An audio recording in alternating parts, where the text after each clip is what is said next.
your your local zone, because the truth is it is one thing to start a business and it's another thing to entirely build one that can travel, that can scale and compete on an international level. And that is what we are talking about today, because today I'm sure you have all joined because we've got like an incredible lined up of speakers and panelists, and also individuals who have not just built successful ventures but also navigated the realities of taking their ideas beyond their immediate environment.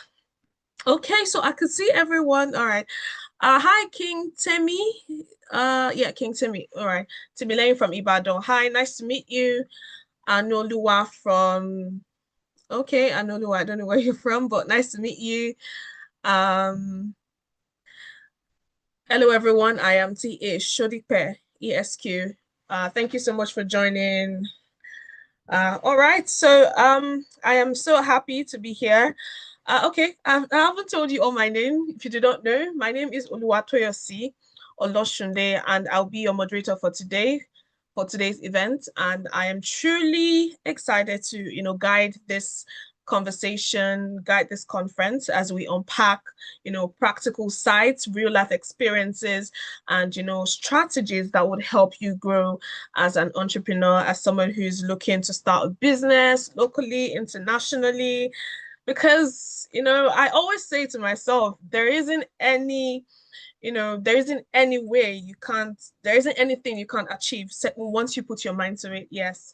And after this, we would officially, you know, begin with our opening remark and setting the tone for what actually promises to be powerful, insight-filled session. And I will be, starting with our convener's address, and we'll also be, followed by an inspiring keynote session from Mr. Ogoluwa Olusakin. He's going to be sharing deep insights on building businesses that are truly exportable and globally competitive.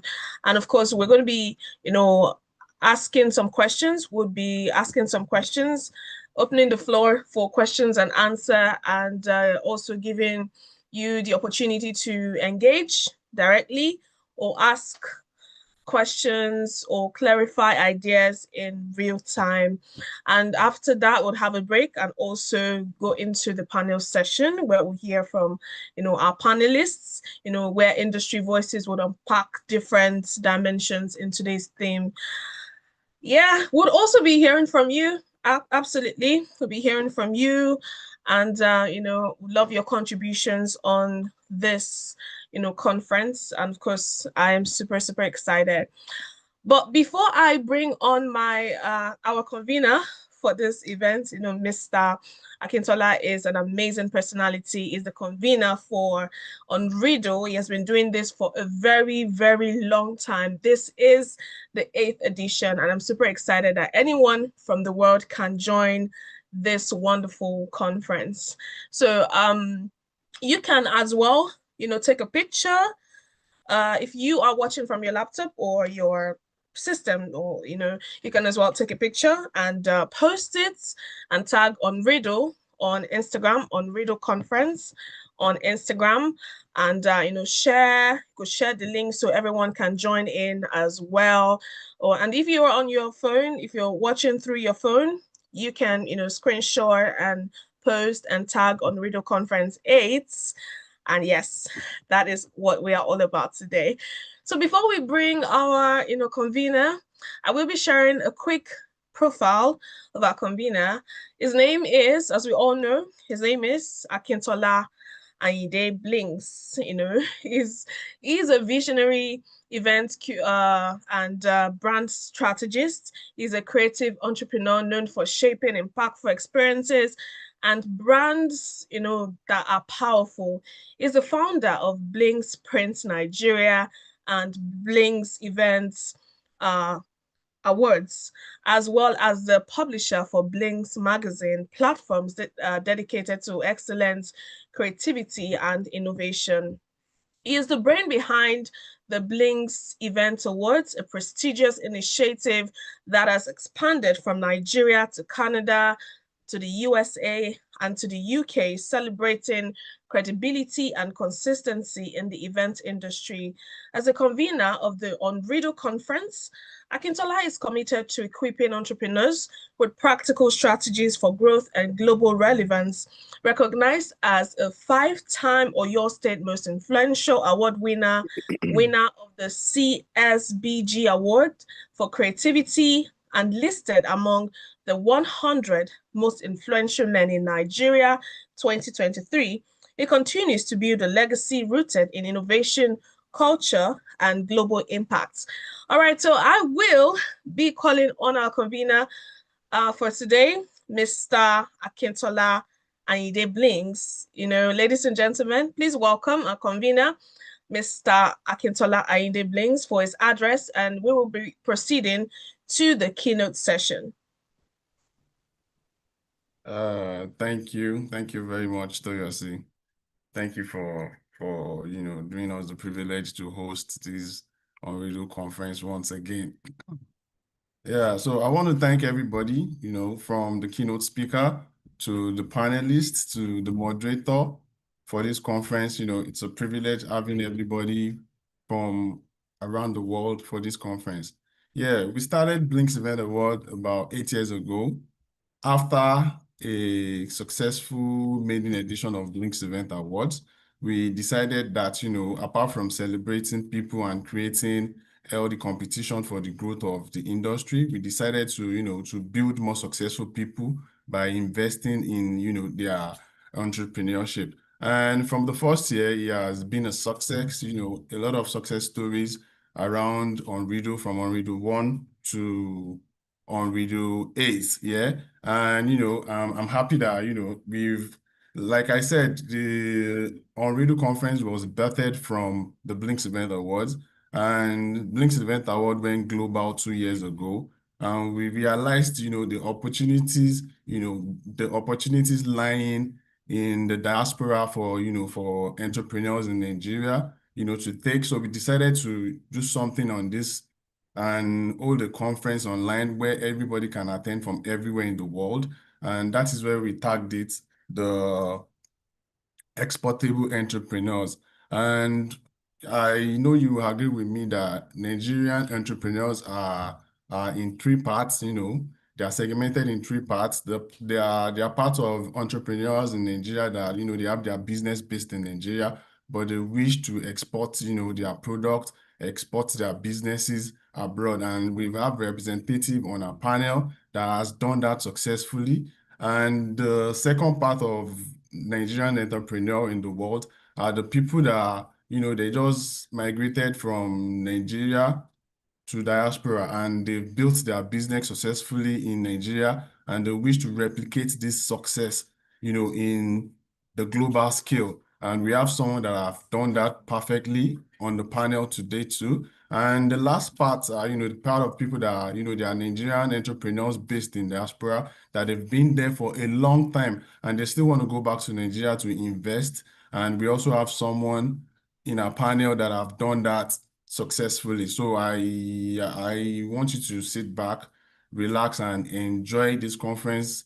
Every take note of everything. It's gonna be impactful. And if you have any question, kindly ask the question. And I want to thank everybody. From the year one of Unriddle conference, we've been supported by the community. We have something we do called Shop to Support. People have been buying t-shirts to support the conference from year one till today. I want to say a big thank you to everybody that have been involved in one way or the other. We really appreciate you. And from this year, we'll be having 2 Unriddle conferences in a year.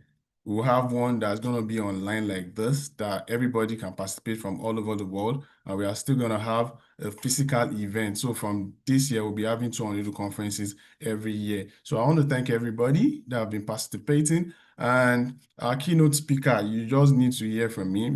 There's a myth that when you travel abroad, you have to do dirty jobs and do sorts. And I can tell you, the keynote speaker, he has been in Canada for about 10 years, and he has been doing his businesses from day one till today. And a lot of people that what holds them back is, okay, I don't want to go global because I'll have to do this and do that. So just listen, you really gain from this conference.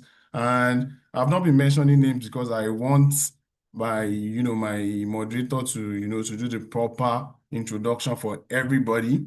So I just want to thank you all, the panelists, the moderator, the keynote speaker, and the attendees, because without you, there is no conference. When you are pointing something out, there should be someone taking it in. And I want to appreciate you for taking your time to join this meeting. And we are going to have more sessions where we can interact, because we believe networking is a huge part of conferences. And I know that myself because I've gained a lot from networking in conferences. So after the whole session, we have a segment where we can network, meet each other through the chat, exchange contact, and, benefit from this conference. So I'll thank you for joining. I'll hand over back to our award-winning moderator. Well, thank you very much, Mr. Akintola Blinks. Thank you very much for, for being a great inspiration to everyone, out there. You've been doing this for a very long time on Radio Conference, and this is the 8th edition. And, everyone would learn from this, because we have a lot of people who actually want to do business, abroad, locally, but there's so many people that, would discourage them and say, oh, why would you, move abroad? You've got a lot of things going on for yourself in Nigeria. Why can't you, just stay in Nigeria? Or, there's so many. But I am super excited that our keynotes, will be doing so many things. Yeah, today, he's going to be shedding light on a lot of things. And I'm going to be reading our keynotes profile for today, because it's now time to hear from our keynote speaker for today. He goes by the name Ogoluwa Timothy Olushakin. He is a Canada-based entrepreneur, HR professional, and community leader with a strong passion for purpose-driven leadership and sustainable business growth. With over 20 years of experience spanning business development and people strategy, he has built a reputation for combining vision with execution. He is the founder of multiple ventures within the wellness and beauty industry, where he has successfully developed and scaled brands focused on quality, value, and long-term impact. His entrepreneurial journey also extends into international trade, with active involvement in import and export operations, positioning him as a practical voice in the global commerce. Ogoluwa has achieved notable success in e-commerce with top listed products on Amazon and Walmart, demonstrating a strong understanding of consumer markets and his ability to build profitable digital retail systems. Beyond business, he is committed to mentorship and capacity building. He has coached and guided numerous individuals in the export business, helping them understand market entry and global trade opportunities. As a keynote speaker, Ogoluwa brings wealth of real-world experience into entrepreneurship, international business, and leadership development, inspiring audiences to think bigger, build smarter, and scale beyond borders. Having shared this profile, we will now be, moving into the keynote session. I'm going to be inviting you to, join Mr. Ogoluwa, as he is going to be coming on next at this moment. And we invite you to listen attentively, because he's going to be, delivering key insights on building exportable business. And after that, we'll be proceeding to, the question and answer, if you have any question and answer for him as well. So ladies and gentlemen, join me as we welcome the keynote speaker for today's conference on Riddle 8, Mr. Ogoluwa Timothy Olushakin. Thank you so much, moderator, my able moderator. Thank you for doing an amazing job so far. Yeah, so I'm glad to be here today, and I think it was a great privilege to share, some insights with us this afternoon. I mean, for those that are in Nigeria, and this morning for those that are in North America. I think I would just maybe just give you a brief. I'll just share a little of my background, right? How I went into business and all that. Then I'll go into a few tips that I want to share with us, right? So I moved to Canada sometime 2015, December 2015, and when I moved to Canada, so before then, I'd been in the professional sector. I'd been an HR practitioner for, many years before that time, right? And of course, a lot of people would think the next step was to get into the industry again in Canada, right? But I had this urge or this drive to start something of my own, right? I had that drive for like a few years before I moved. So coming to Canada was like an opportunity for me. And of course, I started. I can't say it was easy, right? But I started the journey when I moved to Canada. Now, when I begin to speak about the keys I want to give us, you will begin to have an understanding of the different things I have to go through, right? I've tried as best as I can to infuse them in the session of today, in my my speech of today. Now, one of the things that stand out for me that I think helped me right very early in doing business is I had to change my mindset. And I'm going to be talking about 5 keys, right? So the theme for the session is building a business that can go beyond your local environment. So I'm going to be giving us like 5 keys because I like to kind of systemize things so people can understand, right? Just so that we're not speaking here and there. So I'm going to be giving us 5 keys to build a business that can go beyond your local environment. But something I want to mention is, of course, I'm saying 5 keys. It doesn't mean there are only 5 keys. There are many more. But I feel very strongly that these keys will actually help us. I mean, based on the constraints we have with time, I believe if you can understand these keys, you can maybe meditate on them and kind of envision them and begin to put them to practice in your own life and in your business. It will actually help you scale as a business owner. These are keys that have worked for me and worked for people that I know and worked for people that I mentor, right? So the first one I want to speak about is developing a global mindset. For you to scale your business to the global level, you first need to work on your mind. Develop a global mindset. Right. So a lot of times, we want to start businesses, and the norm is that we think within our community. We are thinking, this thing I want to start. If I can supply this, maybe you're in Nigeria and you're in maybe Ibadan, you're in Lagos. Oh, what's the market like in Lagos? That's usually how we start businesses. And I've seen a lot of people start like that. And guess what happens? When the opportunity to go global comes, guess what they have to do? They have to start over again because they're not even positioned to go global. But everything they do is local, right? So you first need to develop a global mindset. You need to think like a global business owner.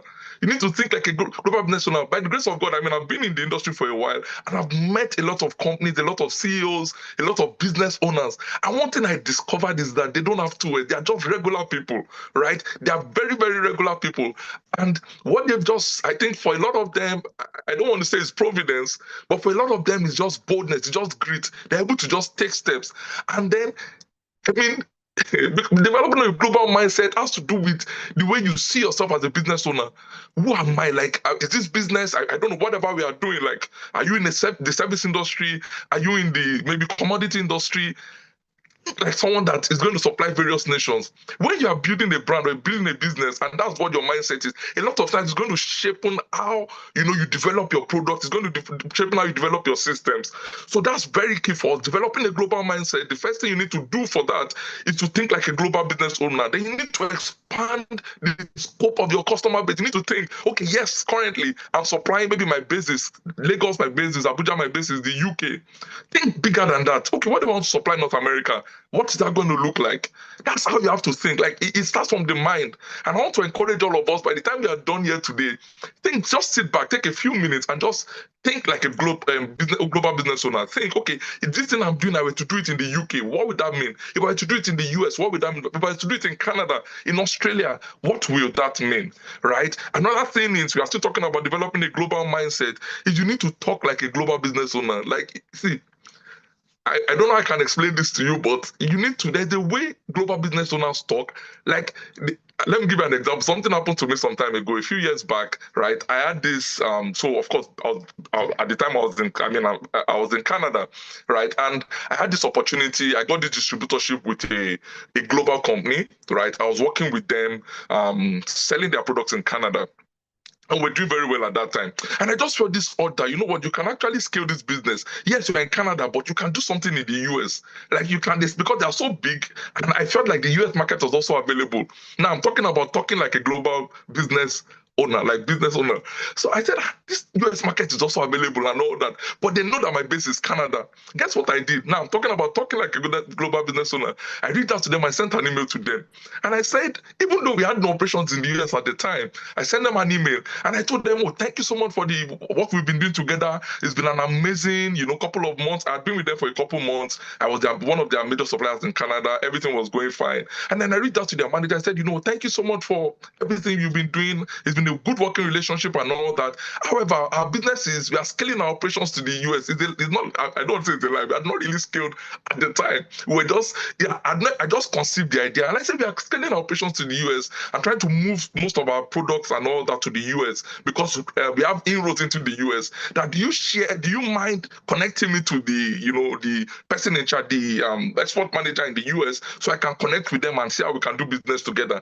And guess the amazing thing, the person said, oh, nice. They responded to me, nice, wow, that we are glad to see that you're expanding. I can definitely do that. And he connected me to the guy, and that's how I got the US supply. Think like a global business owner, talk like it.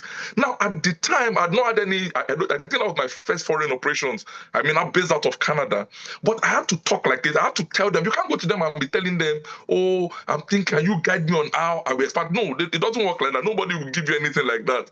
You have to talk as if you know what you are doing, right? So I'm hoping that can help someone today have a global mindset. Have a global mindset. Have you guys seen some people? I don't know if you've noticed. There are these service providers. I know in this. I mean, I'm not one to go on social media a lot, but I'm noticing now there are a lot of. They call them Alaga, Iduru, Alada, Joko. These people that do traditional weddings. A lot of them are exporting their services out of Nigeria, right? And I noticed one. I saw the advert of one recently, and that one wrote, "Oh, they didn't even write about Nigeria. They said, oh, we do diaspora weddings. We're able to go to the UK, US, Europe, even on your destinations." That's thinking like a global business owner. You guess the funny thing, that person may never have gone out of the shores of Nigeria, may never have gone out of the shores of Elisha, but they wrote that. Guess what will happen? Someone will sit there and be like, oh, this person has experience. They will connect with that person. Can you come and do my wedding? What's your package like? Guess what will happen? They will send their package, oh, flight, this one. And that's how people start. And guess what happens? They go for the first one. Now I'm giving you things that have happened to people. They go for the first one. People around there, because there's something about diaspora, there's something about people in this part of the world.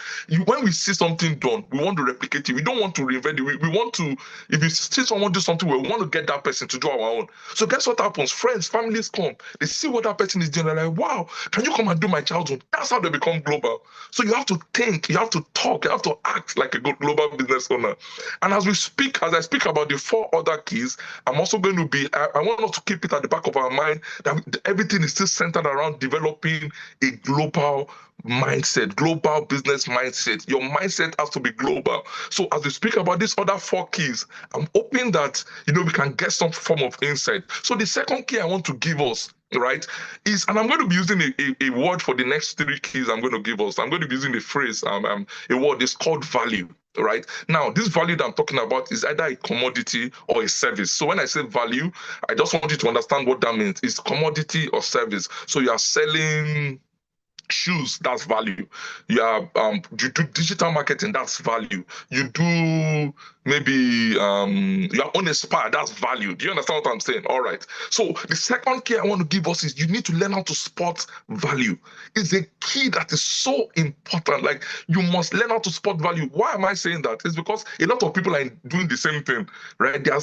When you see something, I think it's something that we have. I mean, it's one of our, I don't know if it's a gift or a disadvantage for us in Africa. I mean, and of course around the world, but I don't see so much in my part of the world where I am.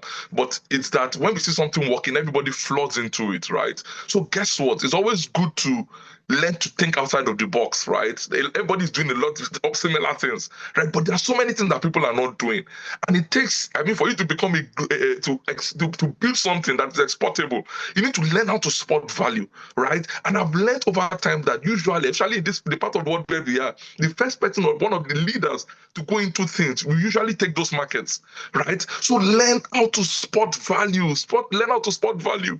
I remember when I was going to start, right, my business, one of the insights that I got, right, is the fact that at that time, I moved to Canada 2015, 2016, there was a craze, and there was this thing going on in Canada where everyone wanted to people began to have issues with the big beauty companies, with the Neutrogenas, with the Estee Lauders, and all these guys, right? They started having issues with them because a lot of people felt like, oh, there were too many chemicals in their beauty products, right? And so people were having challenges. And then I noticed something was happening. People started going into making their own beauty products. Right, that's what I noticed was happening in Canada and in the US. It was a big thing in the Western world at that time. So I'm like, everybody's doing that. And one of the inspirations I got in that period was to, okay, what are the things, natural things that people use to make their creams, their children's spray. A lot of people didn't want to put chemicals on their children. So people just felt like anything they buy from all these brands were add a lot of chemicals, they could cause cancer. So people wanted to make their own. So I'm like, okay, what can I give these people? There's something they use a lot. And then I got the inspiration. And that's how I started back in the day. I mean, one of my businesses is full natural products. I do natural products, right? And that's how I started my business then back in the day. And I went into doing natural products like shea butter. I went into doing cocoa butter, coconut oil, like all those natural things, right? And of course, you know what shea butter is like in Nigeria, right? It's available, readily available. So that insight was what drove me. I saw the value in, okay, these guys are looking for something that, I mean, they want something different. If they're going to make their cream, the first major base they will use will be shea butter or cocoa butter. That's the base. That's like the carrier base for most beauty products, right? So I went into that. And of course, I mean, we've done it 10 years now. We are still in the market. We are still key in that market. And that's how I started. And I became one of the biggest shea butter retailers. Now, another thing I think I will mention, I'll still talk about it later oh, let me keep it to then. I'll keep it to later. I hope I don't forget to mention it. Anyway, just so that we don't lose our chain of thoughts. So that's how I went into the natural products industry in Canada. So what I'll typically do is I'll bring those things in, and of course it was a phase, it was in different levels. I'll bring them in, package them, sell them. Now and I noticed that people became, and because of course, I mean, I'm glad I was able to get someone that was a solid producer. My manufacturer was very good, right? People used it and saw results. And guess what happened over time? Word of mouth reference, testimonials, and all that helped me grow the brand, right? So very important that we must learn how to spot value. Another thing is, that's an experience I had before I moved to Canada, right? And it's just, maybe I'm hoping this can help somebody. I mean, your situation may not be exactly like that, but if you can get some value from what I'm about to share with you, I think it's going to help you. So before I moved to Canada from Nigeria, I went into gemstone trading, right? So what I'll typically do is I'll go to licensed merchants, right? That one is a long story of how I discovered it, but I'll go to licensed merchants, I will get gemstones, right, from them, and then I will export. I started doing that, right? I did it on a small scale, but it was really good at the time. Now I noticed something, right, that I'm still talking about spotting value, that shook me, right? Because a lot of times they say there are no opportunities in Nigeria. So things are hard. There's so much that we say, right? I noticed something that, did something to my mindset and changed the way I think. Now, I remember one of the days I was purchasing my stones and all that. I had a friend that was a merchant, so very, very good friend. So I'll typically go to his shop, I'll sit there, they'll bring stones, I'll mark from the mines around there, I will examine them. My friend was a specialist, he will help me check it out, and then I'll buy the stones and all that. Now, one of the days when I was there, myself and my friend had a conversation, and my friend said something. He said, you know what, these boys that are the mines, the locals, the indigens, right? The indigens, the people that those mines reside in their villages, in their hometowns. Guess what they were doing? They will create a blockage on the way to the mine, and then they will collect 2,000 for everybody that's going into the mine, right? They'll collect 2,000. I'm like, you are the owner of the mine, it's your land, right? Even though the company that are mining, they have mining rights. You cannot even negotiate that if you want to be, maybe you want to be merchants, like middlemen, that you will carry those stones and you go and sell, right? Nothing like that. 2,000. Right, to 2,000. And I'm like, how is it that those people will be in that kind of environment and not spot the value in what is happening? Because the truth is, the miners who mine, they don't usually, especially for the smaller scale mining companies, they don't want to be thinking about how to sell. They are just like, at their merchants come and take off takers, take it from them. Now there was the big a big opportunity at the time for them to be middlemen.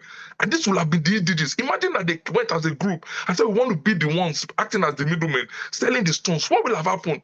So in my own mind, what I felt was that these guys are selling their life, their destiny for 2,000. So you stand at the gate, collect 2,000. People are taking stones that are worth millions of naira out of your minds. Even though they are mining legally, but you are not even, your own is to stop people and be collecting money. Spot the value. Spot the value. So what is it around you? Is it a farm? Are there opportunities in farm? You are renting a farm to people when you should be the one growing the things in the farm. I don't know. I'm just saying, learn to spot value. I mean, for you to scale business globally, you must learn part time at every season and at every time to spot value. You see an opportunity, you see something happening, you read the news. What do you see when you read the news? What do we see? If they say, okay, there is a, I remember I had a conversation with someone some time ago. It was during COVID, right? When they were talking about they're trying to come up with the, I'm trying to remember the name, like the antidote, like I'm trying to remember those shots that they gave us during COVID. You know that, like they're trying to come up with that. And, I heard things like Pfizer was working on it. Different companies are trying to get this the cure for COVID, or just the antidote vaccine. God bless you, vaccine. They're trying to get the vaccine at the time. Thank you for that. I love that word. They're trying to get the vaccines at the time, and I was like, and I was talking to a friend, and I think they were announcing that they found the cure, they found the vaccine, and they were mentioning the things there. And I paid so much attention to hear the things, like how did they get the vaccine? What are the things there? And my friend was like, why are you so engrossed in that? And you know what I said to my friend? I said, I'm just trying to listen out for the things that make up the vaccine. Perhaps there may be something in Africa or something in Nigeria that I can export to be supplied to Pfizer. It's how you spot value. And my friend was laughing. He said, "This, but you like business." I'm like, "It's not like I like business, but you must always be on the lookout for opportunities. You must always be looking for opportunities." I will share one more experience with you. Like, still I'm just trying to, what I'm doing is, I'm just trying to open our minds and just prepare our minds because if you can deal with these things in our mind and understand them, usually a lot of all these other things that we want to flow, right? Because we are thinking in the right direction. Now, something happened some time ago. I'm still talking about spotting value. A friend of mine, someone I know, right? He was a truck driver, I mean, back in the day in Canada, right? So I remember this day he came to me. He was like, wow, he said, "Boko, do you know what I saw today when I went to, one of the companies where I went to drop products?" I said, "Oh, they said that you see the cars they were using there. They were using Audis, Benz, this one." That's what he saw. But what I saw was like, what do they do there? Right? What do they do? They said, "That's true. I don't really know." I said, "Please, when next you go to that company, let me find out what they do." So my friend went there, right? And this was during COVID. So that the next time he went there, now called me, said, "I found out what they do." He gave me their name. Guess what this company was doing? They were selling like large sanitizers, very big sanitizers, right? I don't told him that, don't you know that's an opportunity? Like, can't you even reach out to them since you met them that you become a distributor? He said, "No, he does not have that. He can't do those kind of things." Oh, no, no, no, no, no. It's work. We take this time. I said, "Can I do?" He said, "No problem." I sent that company an email. Guess what? They responded to me the next day. They said, "Oh, that they have a full, their distributor list is full. Like they already have a lot of distributors, so they can't give me distributorship, but they can link me with their distributor to buy at wholesale level, like wholesale price, which is still a good deal." So they gave me one of their distributors. I reached out to that company, told them that they connected us. So of course, because the referral came from the manufacturer, those ones quickly attended to me. Guess what happened after that? They gave me those things as a deal. Let me give you. Let me just explain to you so you can understand what I'm trying to say about spotting value. They gave me those sanitizers at the time I was buying it from them at $18. Do you know how much we were selling those sanitizers? I mean, that was the market, the going rate, the MSRP. That's the manufacturer's suggested retail price, right? Do you know how much it was? $57. Can you imagine? All from spotting value. That's how, and I started selling it. And of course, the company they now linked me with, I found out that they had a lot of other products. And that's how I became a distributor for that other company. Do you get that? Spot value, spot value. All right, let's move to the next one because of time. I don't know how much time I have. I don't know, can you just help me check? Just give me an idea of how much time I have left so that I can speed up. Right. Number three that I want to speak about is brand the value. Brand the value. Remember, we said value is like a commodity or a service. You have to brand it. Like, remember, we said global mindset. I want us to remember those keywords. Global mindset. When you are branding, brand as a global company. Don't just brand. See, the difference between branding something that will be acceptable globally and something that cannot be acceptable is very little. I'm telling you, it's just that attention to detail to make sure that the things you write and the fonts you use, everything, your colors, everything is acceptable. Let me ask you a question today. Whatever service you're offering, right? Think of your company. Maybe what other product you sell. If they put that product, can it stay on the Walmart shelf? For those of us that are familiar with Walmart, can it stay on a Costco shelf? Do you understand? That service you are rendering, can it feature, let's say, can your banner, can your logo feature on a Forbes journal? And guess what? The difference is very little. Like it's not so much. It's just taking the extra, putting the extra efforts to brand appropriately. The extra efforts. Maybe you are not skilled with graphic design. Engaging someone, paying the person something. Help me design my logo. Help me design this. Right? A lot of people struggle, and the things that take people out of market is very little, very basic things. For instance, let me give you an example. You are creating a product, a commodity, and your goal is, I want to sell this thing internationally. Maybe Canada is your market, and you are branding. Guess what? You must always you must include in that your brand French. When you are doing your label, you must include French. Why? Because in Canada, when you are selling either maybe beauty products or food products, the labels must be bilingual. So if you have created your own to only have English, you're not thinking globally. You're not thinking of Canada. Canada is out of your market. So my question is, where are the places you feel you want to get to? Where are the places you feel you want to scale your business to? What does it cost to have English and French on a label for those that are interested in Canada? Nothing. Do you know it's the same printing cost? It's just for you when you're doing your label to add French. Just go on Google Translate. Eh? You wrote maybe you're selling, let me think of maybe dried fish. Right? Dried fish. What does dried fish say in French? Write it there in French. Guess what that has done for you? Not only will you make your product acceptable in Canada, Canada has a large French population. It's making your product open to those French people. So when I'm saying, I think having a global mindset, you must have that at the back of your mind when you are branding. Brand the value. Brand the value. The way you brand the value for a global scale is not the same as a local one.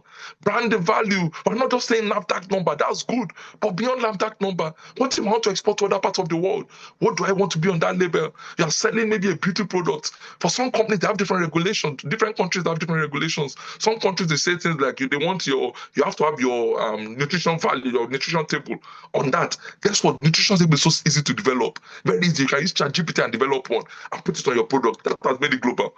I'm telling you, little things, right? I'm hoping that our minds are being stirred to begin to think bigger, right? Another thing about branding value is you must,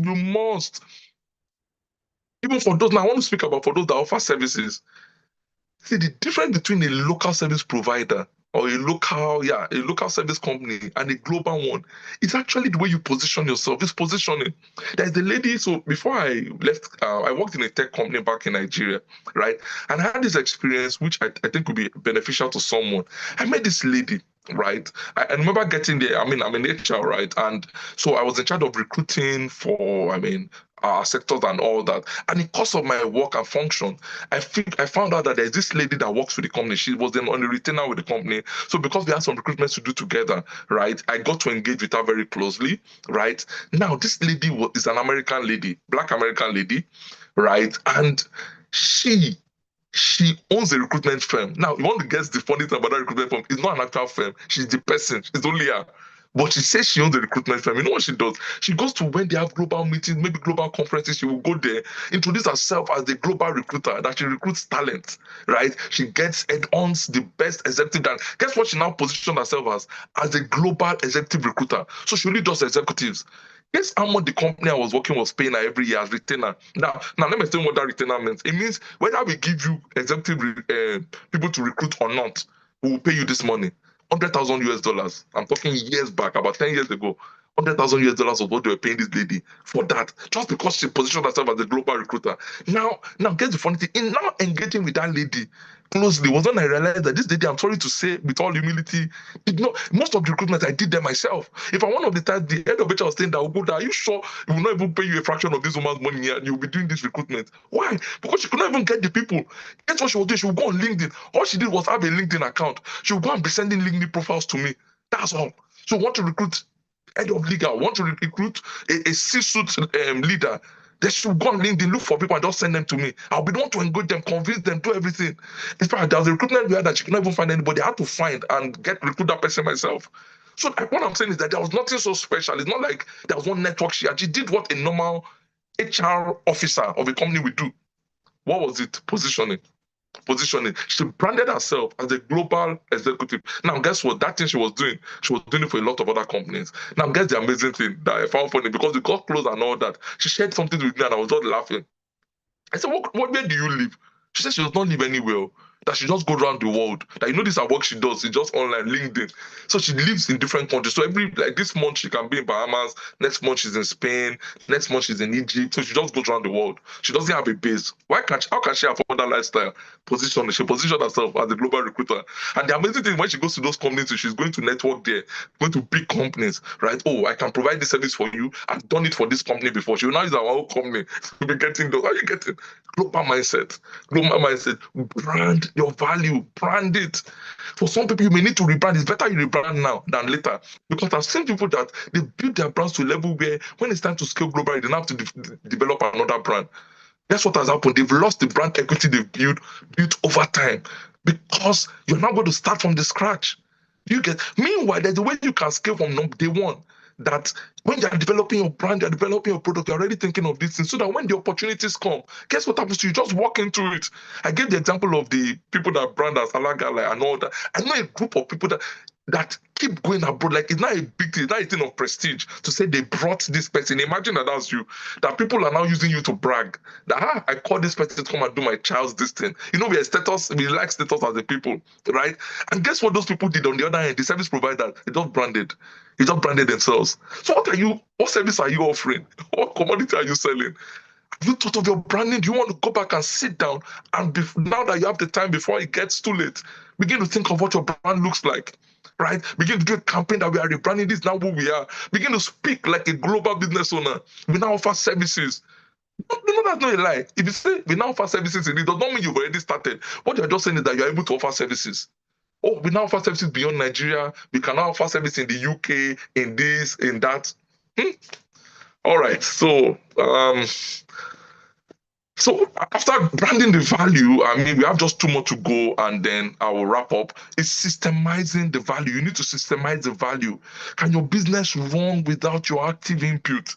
Have you built a system around it?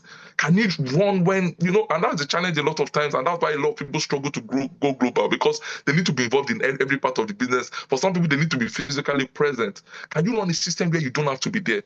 Can you run a system where things work without you being there? Right? Systemize it. Can somebody else take up what you do and run it for you? Systemize it. I think that's the key thing that we must have in mind as business owners. Beyond branding, it's important to systemize those things that we do. Is there a service we offer? Can somebody else do it? If an opportunity comes in Latvia, if an opportunity comes in Croatia, if an opportunity comes in Finland, what will happen? Will that shake your life? How many places can you be at the same time? Can you have somebody that maybe is a virtual assistant help you run that thing that you are doing? Right? Those are the things that we have to start thinking about. And the earlier we think about them and begin to scale to that level, the better for us. And imagine you have this mindset from the beginning of your business. It will be amazing for those that are yet to start anything, right? Yeah, and of course, it's also, I'm talking about systemizing values now. It's also important sometimes to leverage on partnerships. Now, go back to a story I said earlier, an experience I shared earlier about that company that I was the distributor for in Canada that we expanded to the US. Now, let me share something with us. Now, I want to talk about leveraging on partnerships. At the time when I reached out to them and they said, oh, we'll give you the US market too and all that, guess one of the requirements? They had the requirement there's something called the reseller certificate for the US, right? Which I didn't have at the time because I'm not a US resident, right? At that time, I don't know if the things have changed. At that time, you need to be a US resident to be able to have that certificate. So I didn't have it, but I didn't want to lose the opportunity. Guess what I did? I partnered with a friend in the US, with an acquaintance, and we did the deal together, right? So there are some of you that the businesses you've done well and all that, but maybe there are limitations. There are maybe residence requirements limitations for you that, you want to scale to Canada, but the kind of industry you are in, you need to be a resident to do that. Why not look for a contact, a friend, someone that you trust, that you can partner together? We are talking about building your brand. We are talking about scaling your brand. Partner together. Oh, you are here, me, I'm there. Let's work. I have the knowledge base. I have the skill set. Now, the person I partnered with was not an importer. Did not really understand. I did everything, right? But the person was the face of the thing in the US, right? Think of partnership. Are you limited because you are not in that country and there is no inroad for you because you are not a resident?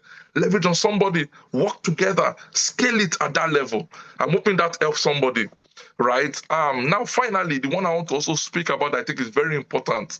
Now, I want you to take note of the words I'm going to use here. I will try to simplify it. It sounds I mean, I'll try to simplify it, right? The fifth one and the final one, how to scale your business to a global brand, like how to scale to the global level, building a business that can go beyond the local environment, is you need to leverage on the derivatives of globalization. Let me break what I just said down. It sounds big, but I couldn't find a simpler way to say it. Leverage on the derivatives of globalization. Now, let's explain globalization in simple terms. It's people, businesses, and countries, the way they are interacting more easily across borders. Simple. So basically, things are easier now, right? You can be in Nigeria, you can manufacture your products in different countries, and those things will come to you and land in Nigeria. In fact, let me take you to the next level. You can be in Nigeria, you can manufacture your products in India, Spain, France, China, and then you can send them to Ghana. Or you can send them to Canada or the US. That's globalization. So things are able to move across border more easily, right? Now, what are the derivatives I'm talking about? There are some benefits that have come out of globalization. We must learn to leverage on them. I want to introduce two concepts to us today.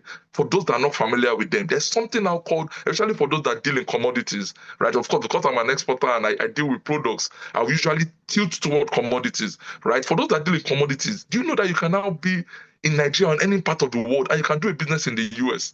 You can ship to the US. There are now companies that are called, they are now, there's a service called fulfillment services. There are companies that provide fulfillment services now. What that means is that these companies, what they do is, I'm sure we have similar things in Nigeria too. They have warehouses. They will receive your shipment. So you send a shipment from China, they will receive it in America, right? They will count it, do everything you would typically do. Then when your customers order, they will pack it for you and they will ship those things to the customer. That's what fulfillment centers. So they are now all around, especially North America and Europe. They are now very popular, and people are leveraging on it. And they charge as low as maybe sometimes 80 cents per unit, right? So you see people that are in different countries in Germany running businesses in the US, vice versa. You see also people in Canada running in the US without stepping a foot there. Your products are in the US sitting in a warehouse. A customer orders it. That's what we do, right? I have business in the US. I don't go. Sometimes I don't even see my inventory. I don't even see what they look like. I manufacture them. I send them to the US. There's a company that will receive it for me. When customers place orders, that company receives the order. They ship it out for me. They charge that shipping cost is on. It's part of my charge. There's something called the fulfillment fee. They will charge that fulfillment fee. So let me give you an example. You have a product that you're selling $25. Their fulfillment fee on that is $10. That includes packaging. That includes packing. They'll put it in a box, sellotape it, getting USPS or FedEx or UDHL. They will get the shipping label and they will ship it out for you. And then they'll charge you $10. So imagine you bought that product $5. You're selling $25. They take $10. Your profit is what? $10 without being there. I'm talking about leveraging on the derivatives of globalization. So meaning you can be in Nigeria and you can be running a thriving product business in any country of the world that has these services being provided. And guess the amazing thing, the truth is a lot of things are shifting. So you'll be saying, oh, how do I clear my products? Okay, if I order from China, who will help me clear it in the US, right? That's the question I'm sure a lot of people will have. Guess what? We're talking about globalization now. A lot of industries in China, a lot of them in China now provide clearing services. So they will carry your product, they will clear it for you like their product, and they will deliver it to your fulfillment center for you. So you don't need to touch it. So that's scaling it. So for those that are maybe being like, oh, but I have this beauty product, I do another, but how will it get it to the US? Those opportunities are there now. You can do that. And finally, still on leveraging on the derivatives, another great derivative, which is connected, which is very connected to fulfillment centers, is something called 3PL. 3PL, I mean, I'm hoping you on 3PL means third party logistics. So there are companies that now provide third party logistics services. Now, the phrase is on the logistics. Now, I'm talking about the shipping part of it. Now, in recent time, I've discovered that people have been those third party logistic companies. Now, you know, the major ones are like DHL, FedEx, and all that. They are now smaller companies that are coming up that are taking things across border at very cheap rates. Something happened recently, and I've been having that encounter for a while. My business has grown, especially for my website. People order my products now from Norway, they order from UK, they order from Australia, different parts of the world. I mean, do you know, like you are going to ship a product that is maybe half a kg, right, to maybe Australia from Canada, it will cost typically through a UPS or a FedEx. The cost is usually about $45. How much are you really selling product? How do you make profit? Guess what these 3PL companies now do? They will take that same product for you, $11. I'll send product to the UK, $8. I'm telling you. Normally with FedEx and UPS will be like $30. So things have shifted. So what I'm saying is like there has not been a better time, right, for people to scale their businesses globally. Right, I'll stop it there. I mean, there's a lot more to share, but I'll just stop there, just so that what I've just done is just to steer our minds to know that there are unlimited possibilities in the global marketplace. There are things that you can do. That thing you are doing, you can scale it, and it's not as difficult to scale as it was before 10 years ago. Things have really changed. I'm hoping we've been able to derive some knowledge. I will land it there. Thank you so much for listening. I don't know if you have any questions. Yeah, thank you. Wow. Thank you very much, Mr. Ogoluwa Olusakin. That was really packed. It was really great, insightful. And one thing that actually stood out was, when everything you said stood out, but one thing I held was when you said that, brand your value, because it's one thing to have value and it's another thing to, communicate it clearly, package it properly and position it in a way that the world can actually recognize it and trust. Because a lot of people are skilled and a lot of people are talented, but not everyone has, actually taken the time to brand what they carry. And in today's world, especially if you're thinking global, value that is not visible is just almost the same as value that does not exist. All right, so like you said, we will be opening the chat for questions. So if you have any questions to ask Mr. Oluwa Olusakin, it's going to be answering you. That's okay. I think I should be the first person to ask you a question. All right, Mr. Ogoluwa, I've got a question for you.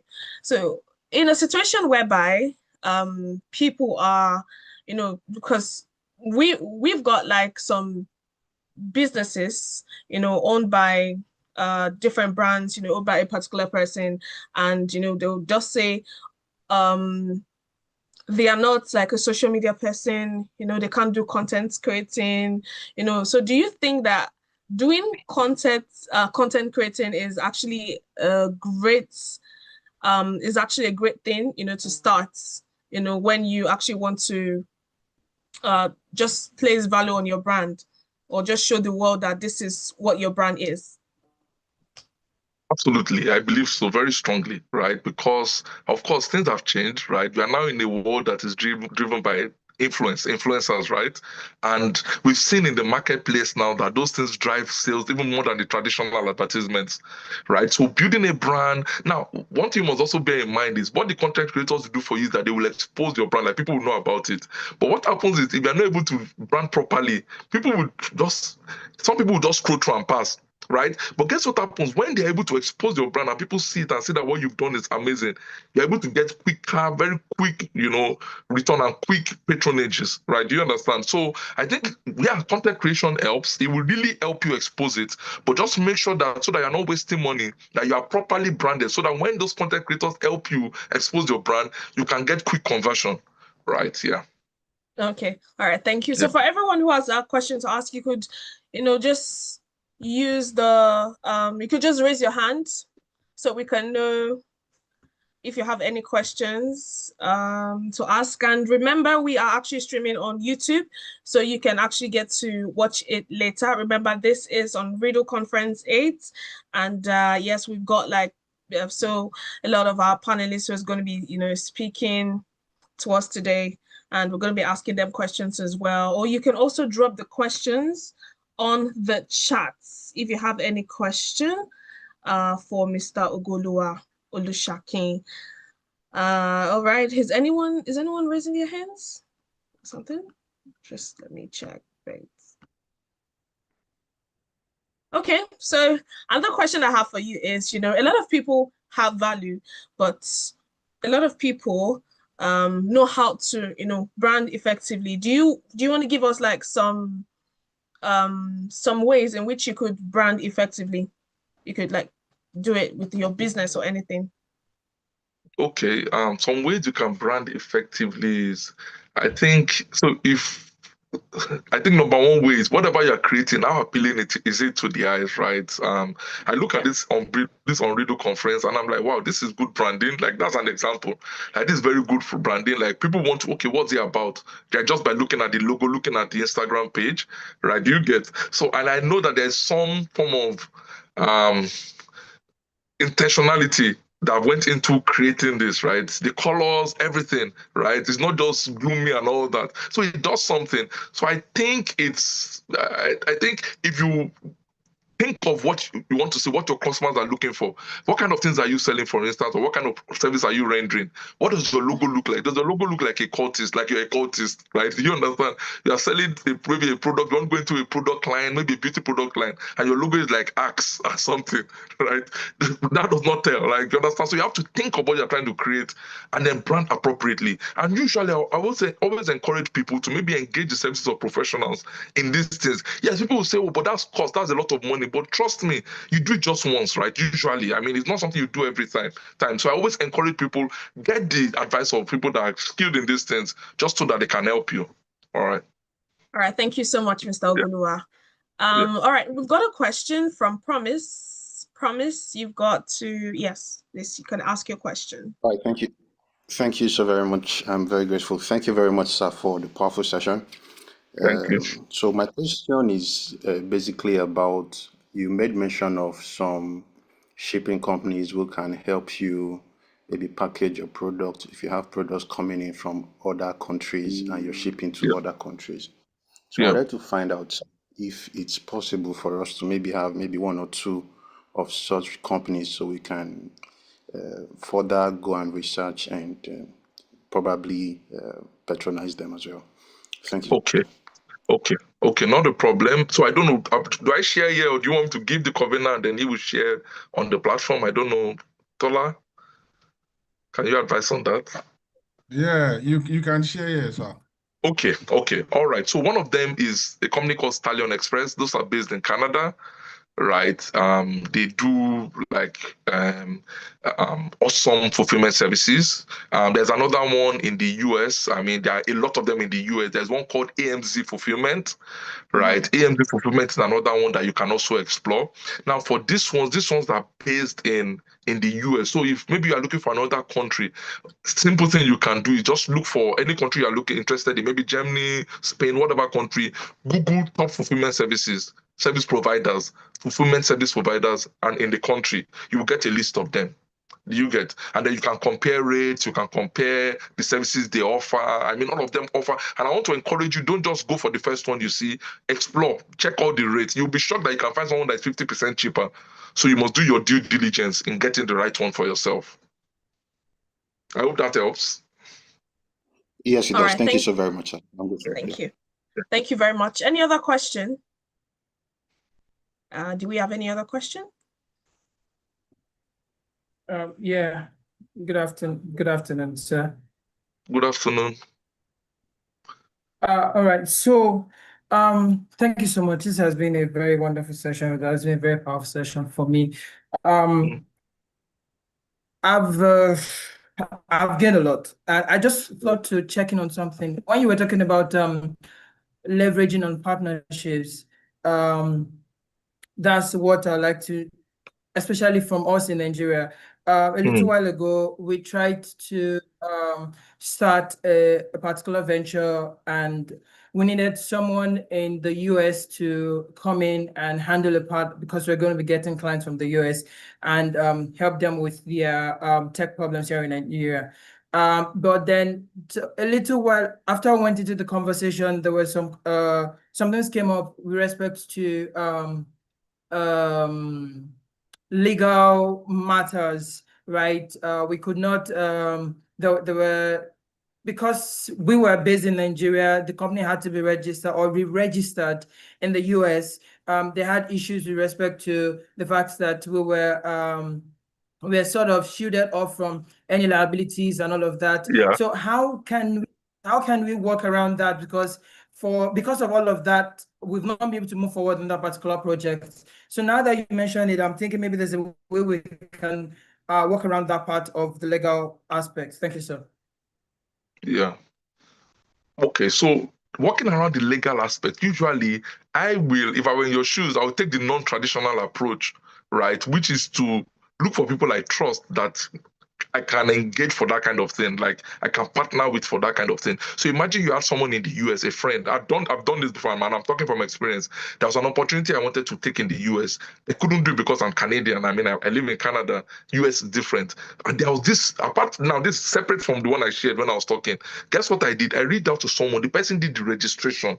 Right. So imagine you had a contact in the US. Now, this is another opportunity for someone that maybe lives in diaspora, someone that lives in the US or Canada, that can maybe create a bridge where there are trustworthy people that can partner with other people, maybe bring them together to help one another. Because I'm assuming that maybe you have people, you may not have anyone in the US that you trust. Because of course, you don't want the situation where you create the company, the person gets the deals, and of course, you create the deal in the US, that means you have to have an account in the US. That means whoever is going to be controlling it has to have access to that account. You don't want a situation where they take all your funds and they run away. However, right, in the absence of having someone, you may also want to reach out to, I mean, there are a lot of people in the tech space. I mean, yes, there's this proverb that if you close your eyes because there are many bad people around. You will miss when a good person comes along. Do you get? I want to believe that there are people that you can leverage with that may be in the same tech space where you can work together to achieve those things. I've seen this thing that you are talking about limit a lot of business people, and it pains me because that's a big opportunity that is being missed. Because of course the US they are very smart. Any organization knows that, God forbid, but if there's any breach of contract, they can't pursue you. So they will think twice before coming to do business with you. But the moment you have a partner in the US and you reach out to that same company, you will see how fast they will deal with you. So what I want to encourage you to do, one, is maybe look through your customer base, look through your network. You'll be shocked that there may be someone that is also, maybe it's an IT professional, and they're thinking of how to scale to the level of offering services to companies as a contractor or as a business that you can partner with, right? Now, in your partnering, let me tell you the advantage you have. In your partnering, if you sign an agreement with that person in the US, right, as a US entity, you sign an agreement, you can pursue that person in the US. Are you getting my point? You can pursue them. So if you sign an agreement with that your friend or an acquaintance or a contact in your someone in your network, and you agree that okay, this company we're establishing, this is what it is. You have so and so equity, we have so and so equity. These are the terms and conditions of operating it. If that person fails in it, you can pursue the person. Do you understand? So what I'll encourage you to do, even if you're not so close to the person, leverage on the legal system of the US. Right. So remember the challenge is US to Canada, not Canada, sorry, US to Nigeria, not Nigeria to US. If you get a legal protection in the US, it will count for that person. So that person will not be able to mess up because you can chase them. Do you get? Yeah. So that's what I will encourage you to do. Don't lose any opportunity because you don't have anybody. Check your network well. Look for people that are level-headed, that have integrity, that you can work with. Right? I can assure you that there are a lot of people that want this kind of opportunity you are saying. And then remember again, let me teach you something for your own good. There's something my father will always tell me. He will say, you don't give concessions, you trade it. Do you understand? Don't give concession. So for this kind of deal that you found, you're the one that found it. When you're not going to partner with the person, terms and conditions, is it 50-50? Is it 60-40? Is it 80-20? What's the person's role in the business? Those are things you must think about. Don't be too excited and just give us concession. So you trade it. Okay, I'm seeing this thing. What if I give you 10% of the this thing and I take 90? The person say, no, give me 15. Unlike you going to meet the person and saying 50-50. Are you getting? Yeah, I hope that helps you.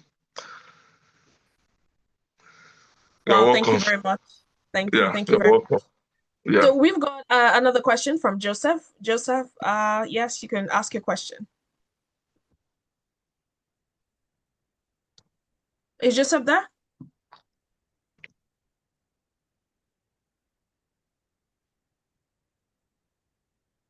Joseph?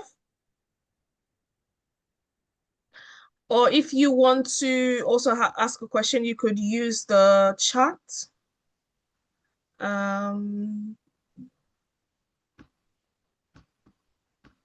Is Joseph still here? Oh, okay. I don't think so anymore. Wow. I'm gonna say thank you very much, Mr. Ogoluwa Olushake, you actually, give us a lot of insightful talks, and that was a very powerful session, and it actually, set the tone for everything we've heard today, around value, branding, and building with a global mindset. And thank you so much for being a part of the conversation and staying engaged as well. And also, so if you are, watching this, you could check YouTube. We're also streaming on YouTube. You could also share and tell people to watch Unriddle 8 conference happening live right now. And of course, we're going to be moving to the next segment where we're going to be introducing our panelists and diving deeper into, discussions through, questions and answers as well. So I'm going to be reading our panelist profile. I'll be starting with Ibrahim Olashupo.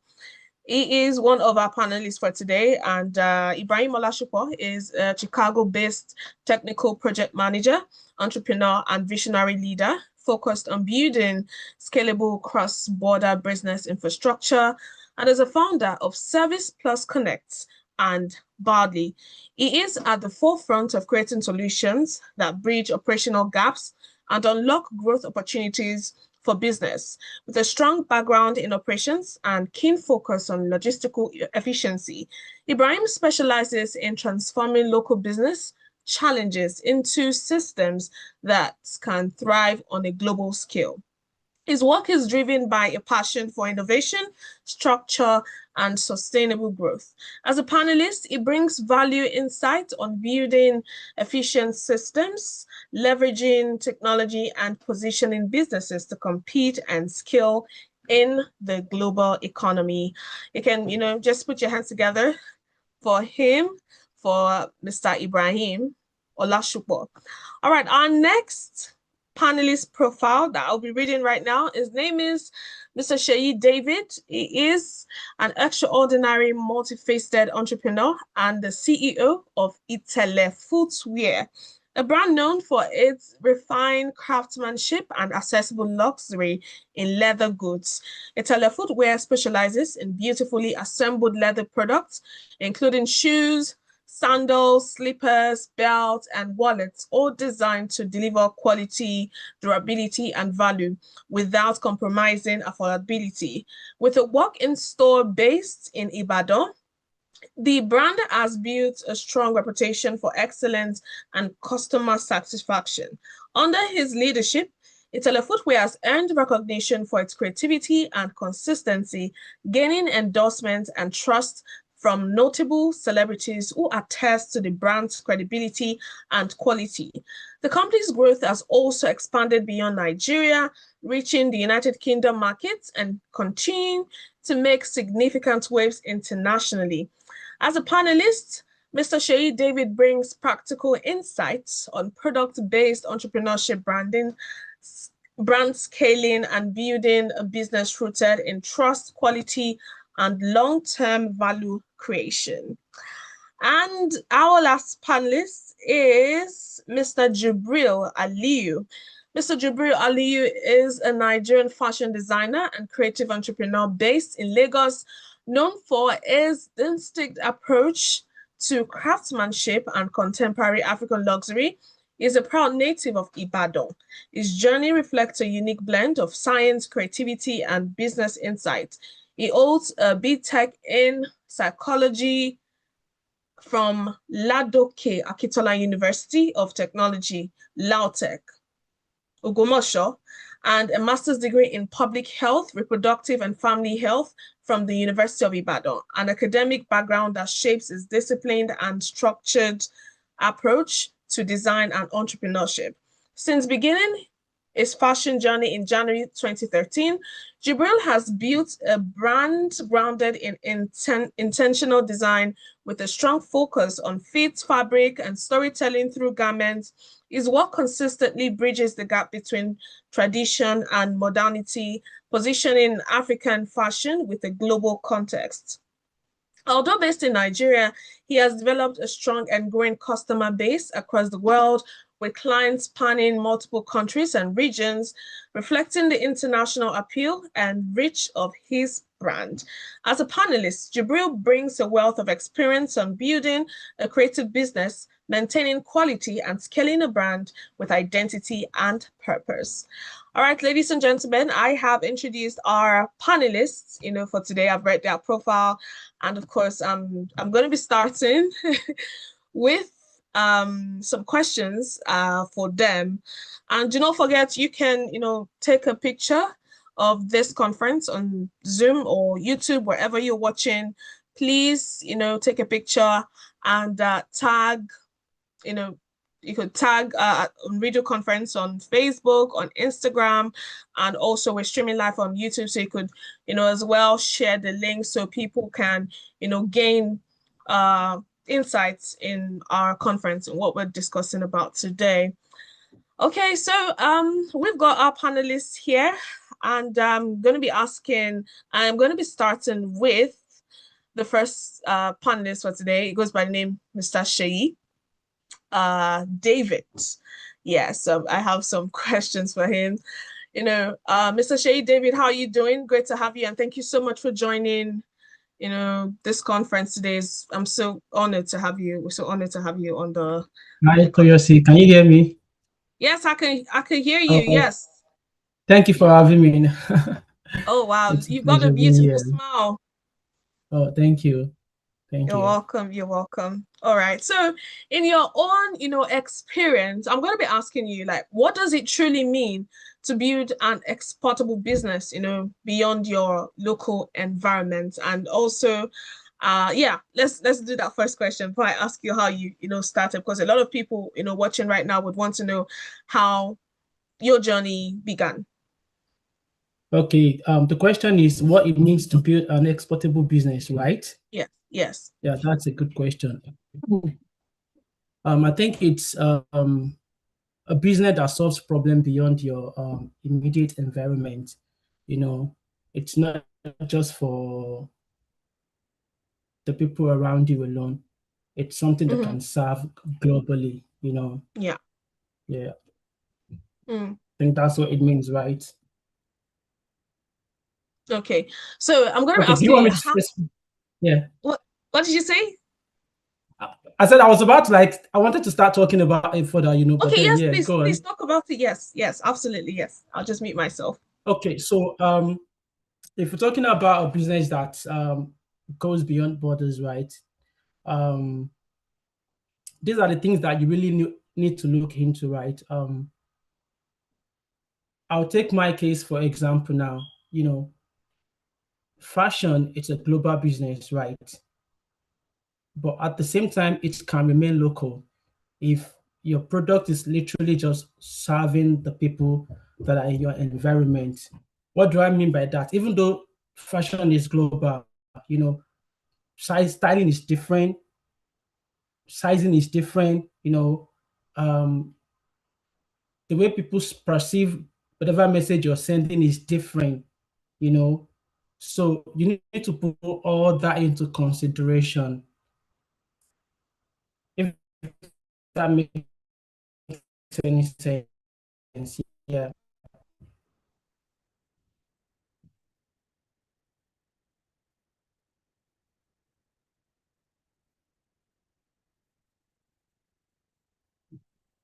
Are you there, Mr. Shea David?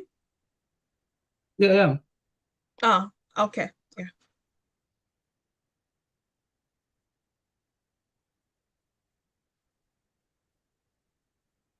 Okay. Are you still talking? No, I'm not.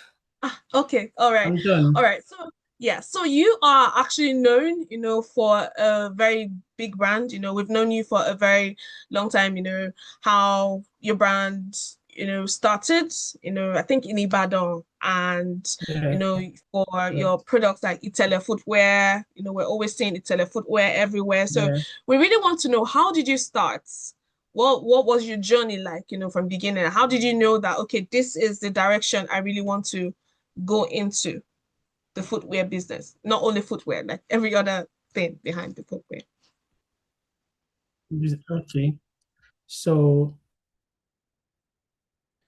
I went into business because of money, basically. Yeah. Everyone is into business because of money, obviously. But then there is a purpose to it, right?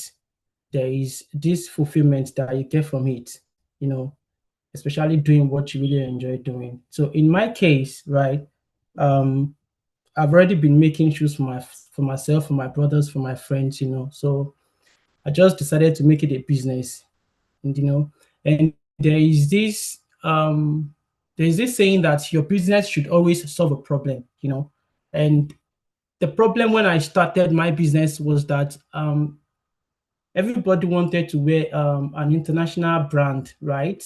Because most of the shoe brands in Nigeria are not really doing exceptionally well then. So, and if you see people that are doing well, they are not proud to put the name of their brands on it. They rather put like Gucci's, all those international brands on it, sell a knockoff rather than, make original of their own brand. So yeah, I decided to like, okay, we're not gonna do that. We're gonna put our name on it, and at the same time, we're gonna make sure that it meets an international standard. Yeah. So when we are talking about business that goes beyond your local environment, right? So from the beginning, we all have to like have the understanding that this business that I'm building, I'm not just building it for this immediate community, right? I wanted to go beyond this community. So that was my mindset from the beginning, right? But even though I wasn't thinking international then, but I want like people to have a feel of international product when they get hands on house. So, and that led me into going into solid branding and all that. And yeah, um, that was how I started basically. Wow, thank you. Thank you very much. All right. I'm sure, we all know the Italy brand, and I'm sure I've actually, patronized the Italy brand before a very, very long time ago. And Thank you. yes. So my next question will be going to, Mr. Jibril Aliyu. Mr. Jibril Aliyu, how did you start, as a creative entrepreneur? How did you, develop a brand identity strong enough, um to attract customers beyond Nigeria?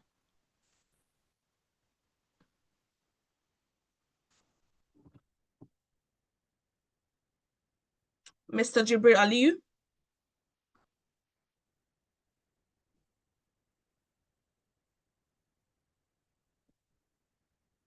Mm. Do we have Mr. Jibril Aliyu here, please? Yes, Oh. it's probably now whether it's muted. Oh, please, can we unmute him? Thank you. Yeah, I've asked him. Thank you very much.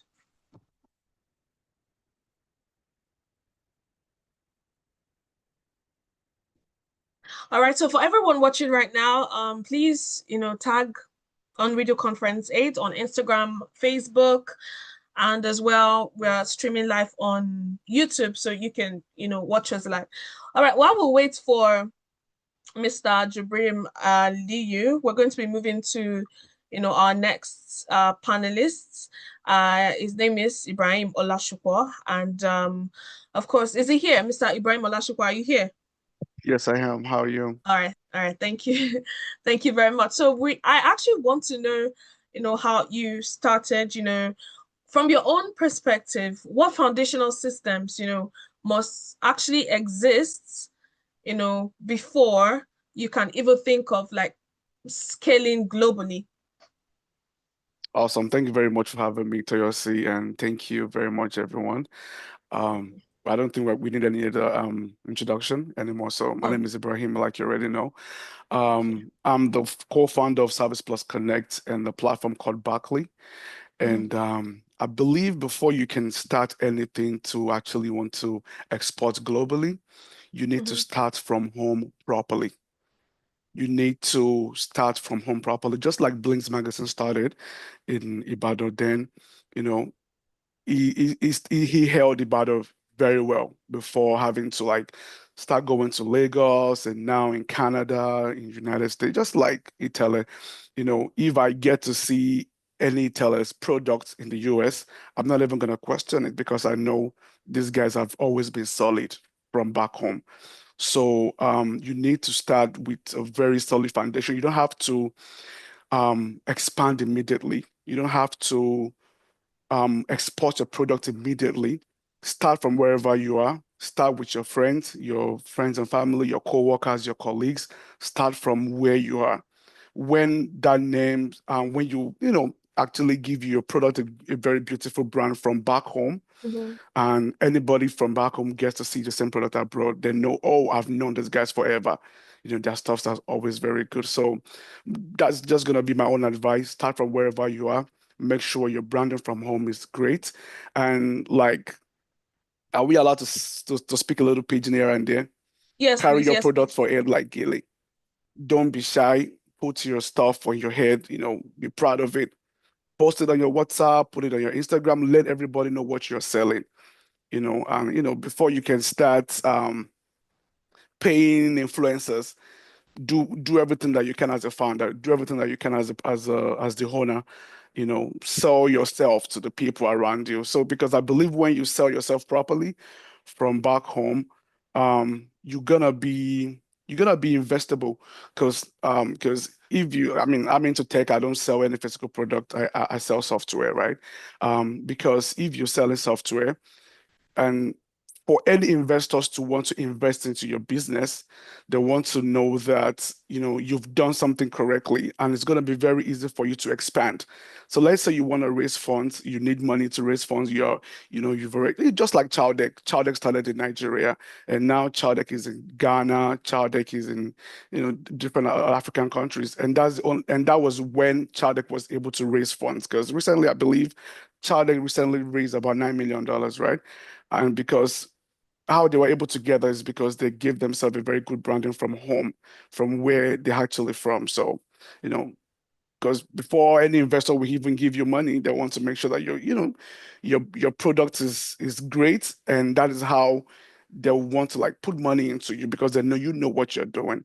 So you start from home properly, so that way you're gonna be very easy because investor will be looking for you. You don't even have to look for investors. They'll be finding you like I've seen these guys doing great things from back home. So I would like to put my money into this company so they can expand. So yeah. No.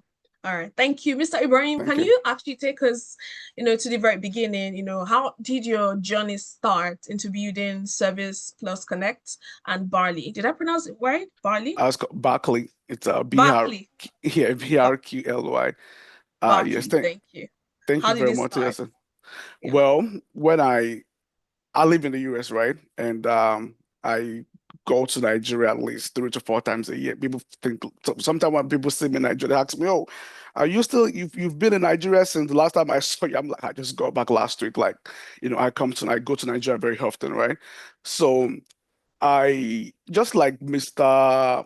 Ogoluwa said earlier, you have to always spot the problems, right? Because Mm-hmm. Service Plus Connect is actually a platform that we pretty much bridge the gap between skilled professionals. We bridge the gap between artisans and individuals and businesses. So we do like a B2C, which is the business to consumer, and we also do the B2B side of it. So we connect businesses to like, so let's say you own like construction company where you build houses for sale. We connect you with another artisans, not just roadside artisan. We connect you with a proper company that has a Mm-hmm. lot to lose. We connect you with, companies that all they do is just painting. We connect you with all they do is just solar installation. So we do the B2B and the B2C side of things. So like I said, I go to Nigeria very often. And I remember a time when I, went to Nigeria. I had to have a small vacation home in Nigeria, and I only use the house whenever I'm around. Then I Mm-hmm. wanted to turn on my faucet, my tap. Mm-hmm. My tap was not running, and I got frustrated, and I have to call somebody that knows somebody that knows somebody. I'm telling you, I couldn't even fix that tap until I left Nigeria. And I was like, this has to be a problem. Like, there's Mm-hmm. no platform you can actually go to and just search for plumbers near me. Mm-hmm. So that is how Service Plus Connect started. So it's just like spotting the problem. I spotted the problem even before finding out that we have competitors. So it was a problem. I was trying to solve a problem. So that was how Service Plus Connect started. Wow. Wow, that's quite inspiring. Thank you so Thank you. much for that. You can imagine what inspired you to start it. Just, the tap that wasn't working. Um, All right, so is Mr. Jibril Aliyu here? Please? Mr. Jibril Aliyu?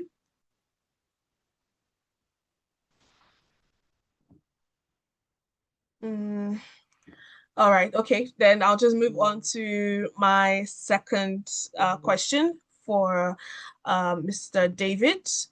Okay, so I've got another question for you.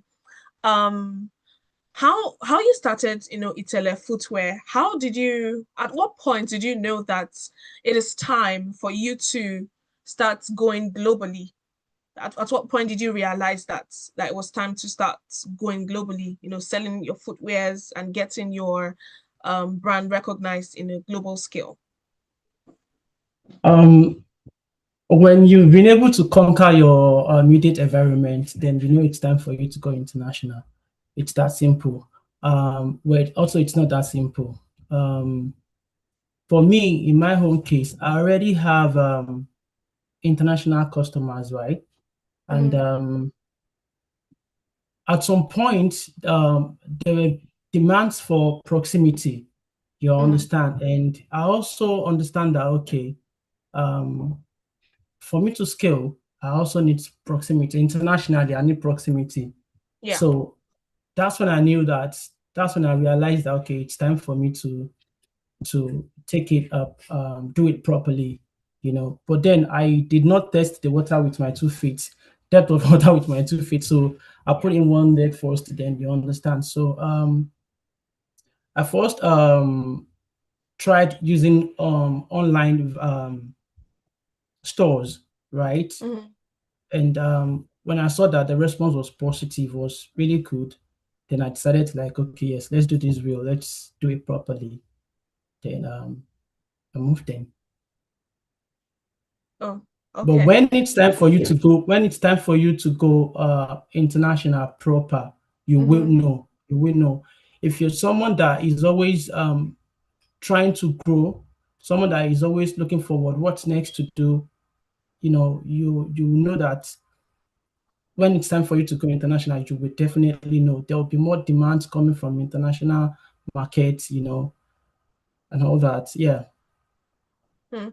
Okay. So, at what points did you actually know, or at what point did you know that, like what you're placing value on, especially your brand, what you're placing value on, like, people uh, would buy it, would purchase it? Were you scared at any point that, like this price, if I put value on, this brand, Yeah. people might not purchase it, or you might think, oh, it's too high, yeah. Well, I've never had any issues with pricing, because I used to do my pricing properly. You understand? I consider all my cost, then I probably multiply it by 3 or 4. You understand? Then again, I make sure that I do my branding properly, that people will not have to question my price. You understand? And one thing I understand is you can't serve everybody. We have middle class, we have upper class, you understand. So you have to determine what class your service or your product belongs to, who your audience are, who your customers are. You understand? And there are some price that will make your product or service look ridiculous to some certain set of group. You understand? Yeah. And you really need to put all that into consideration. And at the same time, you don't have to overdo. You understand? You have to be reasonable. You understand? And if you are going to charge premium, make sure you're delivering premium. You understand? For me, I would say my brand is affordable premium, right? Yeah. I don't overcharge. You understand? I charge a reasonable price considering the quality. And I don't think I've never had any fear with pricing, you understand? Because if you're not in that kind of fear, it's because you're not sure if who you want to sell to. You understand me? I know that my audience are people that have disposable income. They are not people that they will have to like think twice before they spend the money, you understand? And they Yeah. are willing to look good, you understand? So that's it. All right, thank you. And all right, so my next question will be going to Mr. Ibrahim Olashupo and Olashupo. And so why do you actually think a lot of business struggle, when they try to scale internationally, even, when there is a high demand for their product or service? Um, well, like I said earlier, I do not sell physical product. Mm, So a lot of companies might struggle because I mean, because if I understand you correctly, you said a lot of companies struggle to yeah, scale. so many businesses Okay. struggle, when they try to build brand internationally. Well, it depends on I would say it depends on the founders, because some people get into businesses because they just want to make that money. Obviously, you're in business to make money, of course, but you should Mm-hmm, also have passion for what you're building, for what you're selling, and you also need to understand your own products very well. I mean, if they're mm-hmm, waking from your sleep, you should be able to tell them 20 unique stuffs about what you're selling. So, because a lot of, like I said, a lot of people just don't know what they are selling to people. You need to understand your own business in and out. It's going to be very easy for you to scale and sell your business properly across border. mm. Okay, thank you. So do you want to give us like some, tips in which you could get businesses, internationally? Because there are so many people watching right now and they will be wondering like, okay, how can I move international from being, you know, locally, like from being like local? How can I move international? Well, the answer is short and simple. You just have the audacity. Don't let Mm-hmm, anybody talk you out of your dreams. Like if you feel like, just like Itele said earlier, he said when you're ready to move internationally, you will know by yourself. So don't let anybody tell you, hold on for now. I don't think you are ready yet. No, because God gave you this inspiration, right? It's not meant for them. And this is only meant for you to see because you know where you are, you know how you know the inspirations, but from where you started, and now I'm ready to scale. I'm ready to, you don't have to like I said, you don't have to go international immediately. You can always start mm-hmm, something simple from Ibadan, and before you know, we mm-hmm. are already in Lagos. Because whatever sells in Lagos automatically travels to Ibadan, Abeokuta for free.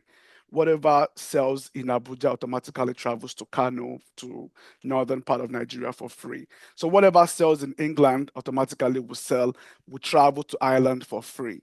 So, and whatever sells in the US will sell, travels to Canada for free. So I believe just having to start Mm-hmm. and know what you're selling in and out is gonna be easy for you to scale. And just have the Okay. audacity. Don't be worried. Don't let anybody talk you out of your dreams. Just go for it. People will be like, "Oh, when did you start?" It's like, "I just started 2 years ago. Now you want to start studying in England." That's on Mm-hmm. them because Mm. you're ready to go and just go for it. Yeah. All right. Thank you. So my next question will be going to Mr. Shay David, known as Itele. And Mr. Ibrahim mentioned that, do not let people discourage you. Many entrepreneurs face discouragement from, people around them. And, when they talk about, moving to a higher market or moving to a bigger place. So how would you actually deal with that kind of mindset, while still staying focused on your vision?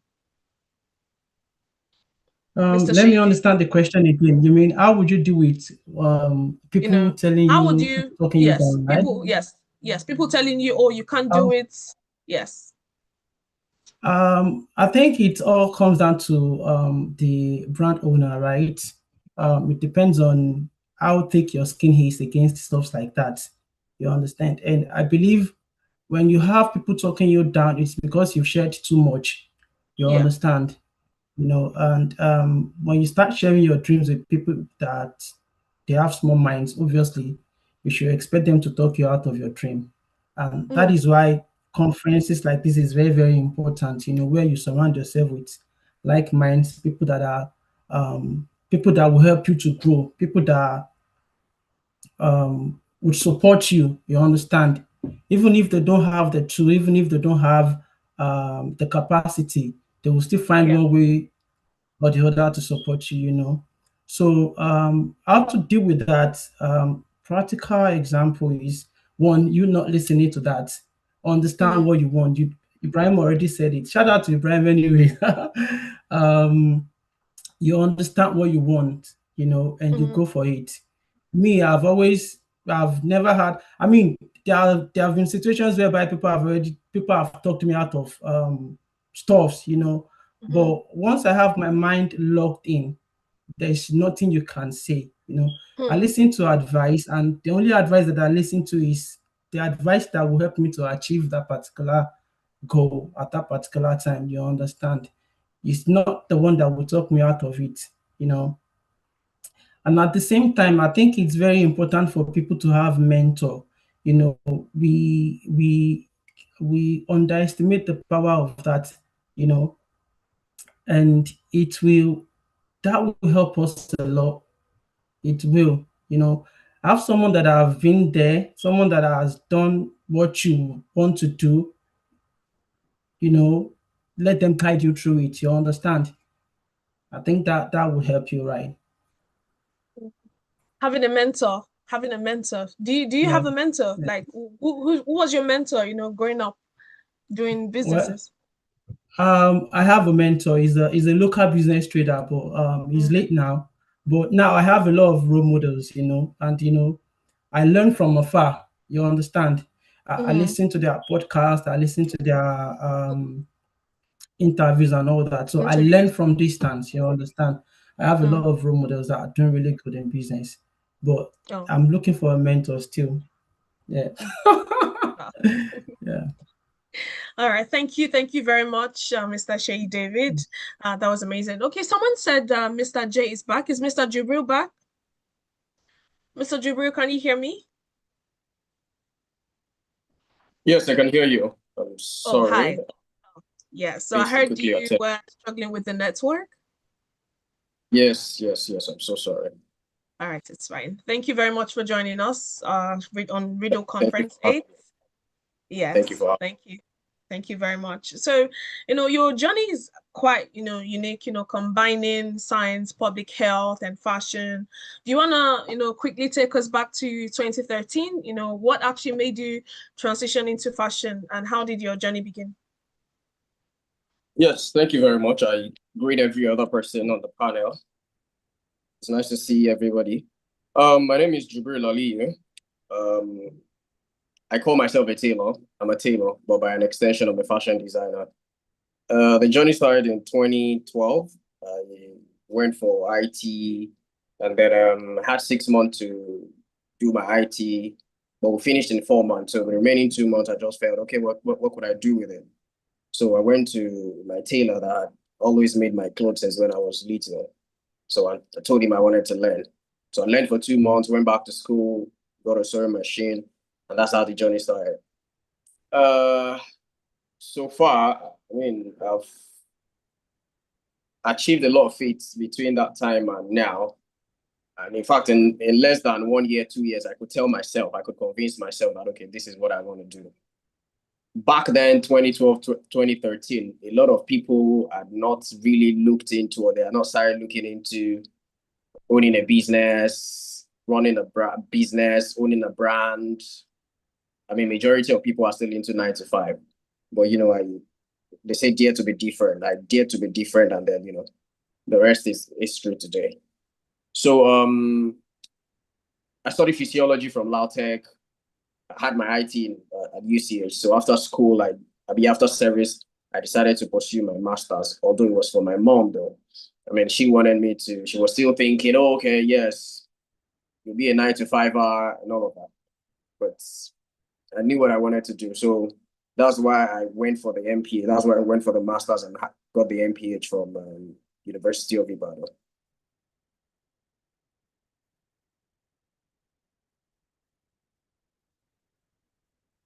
Thank you. Thank you very much. That was great. And I want to ask another question.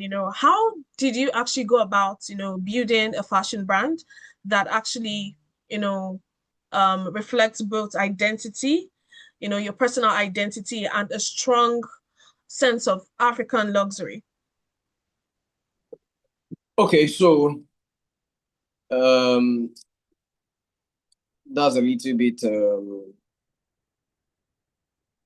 it's not specific enough, but let me do this. Mm-hmm. It's not, they don't teach these things. You wake up and you tell yourself, this is what I want to do. I have people that I met in the business that are probably still at the level where they were when I joined the business. And there are people that have joined after us, and we call them boss. We bend down when we see them. If I started 2013, and it means this is my 13th year. I have role models, just like Italia said now. Shout out to you, boss. I have role models that that are just 6-7 years in this business, and I see them as role model. I got into the business way before them, but I see them. So they say it's really not how far, but how well. But then there are a lot of people I met in the business too that see me up here. So it's really not about. There's no map. In all honesty, there's no scheme. There's no roadmap that you have to follow. You just have to tell yourself, this is what I want. There are some things that will come your way, and you can tell that no, this is not my thing. Some people say, oh, you are too. I want to remember something a friend told me. You're more about perfection. Not like, okay, you're a perfectionist. Why do you just like to you don't let things slide? It just has to say, bro, we are built differently. If Italy has always made shoes, if he had always been about as the day like that, they go chop on, and then push it out there. He would not be where he is right now.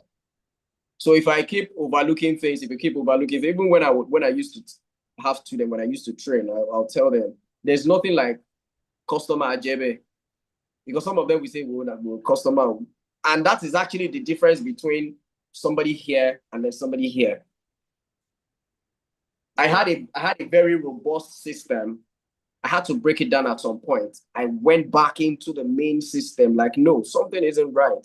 There's something I have missed. First complaint, second complaint. Okay, have I started acting like a big man? Am I not looking deeply into quality check and all of that? Is there something I am missing? I had to break down the system. I had to let some people go. Went back into the production chain, got involved from start to finish, saw some loopholes, tried to fix them. That is me. I'm really not one of those people that would say I'm already there. And then I'm not, I never even reached anywhere actually. I'm here now. People come to me, people come for my product and my services. So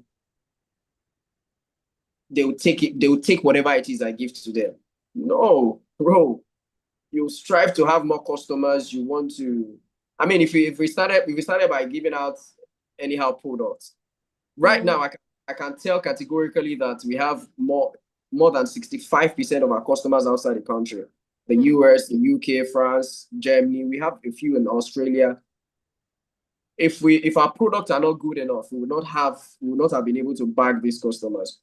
So it's the eye for details, the mind for excellence that has taken me and my brand from this level to this level. Wow, thank you. Thank you very much. So you actually mentioned something and said it was like the eye for your business that, took you internationally. And you also mentioned something about discouragement from people as well. So I'm going to be asking, Mr. Ibrahim Olashupo, like we've heard a lot of perspective about, people discouraging you, when you move to the US, move to Canada, move to the UK, they'll say, don't you think don't you think you're leaving your country, you leaving your country would slow your business down, or how much of the discouragement people give others, about relocation is actually, rampant. What do you think about it? Am I audible? Sorry, because there's a big dog barking, so I'm sorry Yeah. if that is, yeah. So, can you please repeat the question? Sorry. because I'm Yeah. just So getting why do distracted you a little think, bit. Mhm. why do you think a lot of people discourage others from, relocating to the UK, to the US, or to Canada, especially, when they have like a career back home? Why do you think so? Like a lot of people discourage people. Oh, well, people would discourage you based on their own living situation abroad, right? Um, I mean, I might be a little different from others because they think I'm crazy because I'm getting ready to move back to Nigeria, right? But when I moved to the US, people were, I mean, I told myself, Niger, 20 years, I will not go back. I got to the US in January. My first visit to Mhm. Nigeria was in November same year because I was Yeah. like, because I came here as a little child, maybe when I was like 8, 9, and all I knew was the US. Then that's fine. I came here as an adult. I started having girlfriend before I came to the US, so I know I know right from left. But so yeah, a lot of people might discourage you because they are not very comfortable where they live. They are not, he also has to. He also has a lot to do with luck. Because if I am not doing very well myself in the US, I will tell people don't do it, right? And there's a lot of people that actually lives in Nigeria, so they will swear with their life they can never leave abroad. They will visit, but Yeah. they will tell you they can never leave abroad. So now, I mean, I live abroad, but my whole business, my entire life is in Nigeria, is in Africa, pretty much. And just this is a little bit out of context. So we're launching very soon. Barkley that you were saying earlier, Barkley is actually a food platform. So we are Hmm. very similar to a lot of other food platforms out there in the market, like Chowdeck and stuff. So Barkley is going to Hmm. be launching, and today was actually a very great day for me. We just got Ooh. approved on what do you call it? Android Play Store and Apple Wow. Store today. Congratulations. So, and I'm actually gonna give our people here, especially if you are from Ibadan, if you register the app today, you're gonna get like 3 free deliveries if you by the time we launch. Because, like I said, we just got approved today, and we're gonna be launching. Our countdown starts tonight. So we're gonna be launching in about Wow. 10 days from now. So whoever sign up and download the app today, they're gonna get free delivery on us. So yeah, Wow. people will tell you not to move abroad or move abroad wherever. I'm very indifferent. If anybody wants to go abroad, I'm not gonna stop them to not to move abroad. Like I said, it depends on the living situation of people, and um a lot of people moved abroad and they actually, got lucky because luck Hmm. also have a big role to play in migration. Because if, God forbid, if I'm just coming to the US for the first time and whoever I'm going to live with, maybe they're doing all those menial jobs, difficult jobs, they cannot advise me to be a doctor because they will Hmm. only teach me what they know. They'll only give me the information that they have because you cannot teach what you don't have. So people like that will tell you, you know, not move abroad or it's difficult or whatever. And some people will tell you to move abroad because, because I was able to think about moving back to Nigeria because I was able to achieve everything that actually brought me here. Hmm. Education and citizenship and Hmm. everything. So I'm like, okay, I think I'm okay at this point. I'm ready to go back home. So yeah, I'm indifferent. If you want to move abroad, good luck to you. If you want to stay in Nigeria, good luck to you. So I don't have a problem with migration. Oh, nice, nice. So I'm looking at your journey, actually, building systems and scaling businesses. What would you say that were some moments that really, tested you along the way? Every business has its own challenges. Do you want to share some of the challenges you have had in your journey so far? Of course, of course. So, like I said earlier, I actually just built my second company.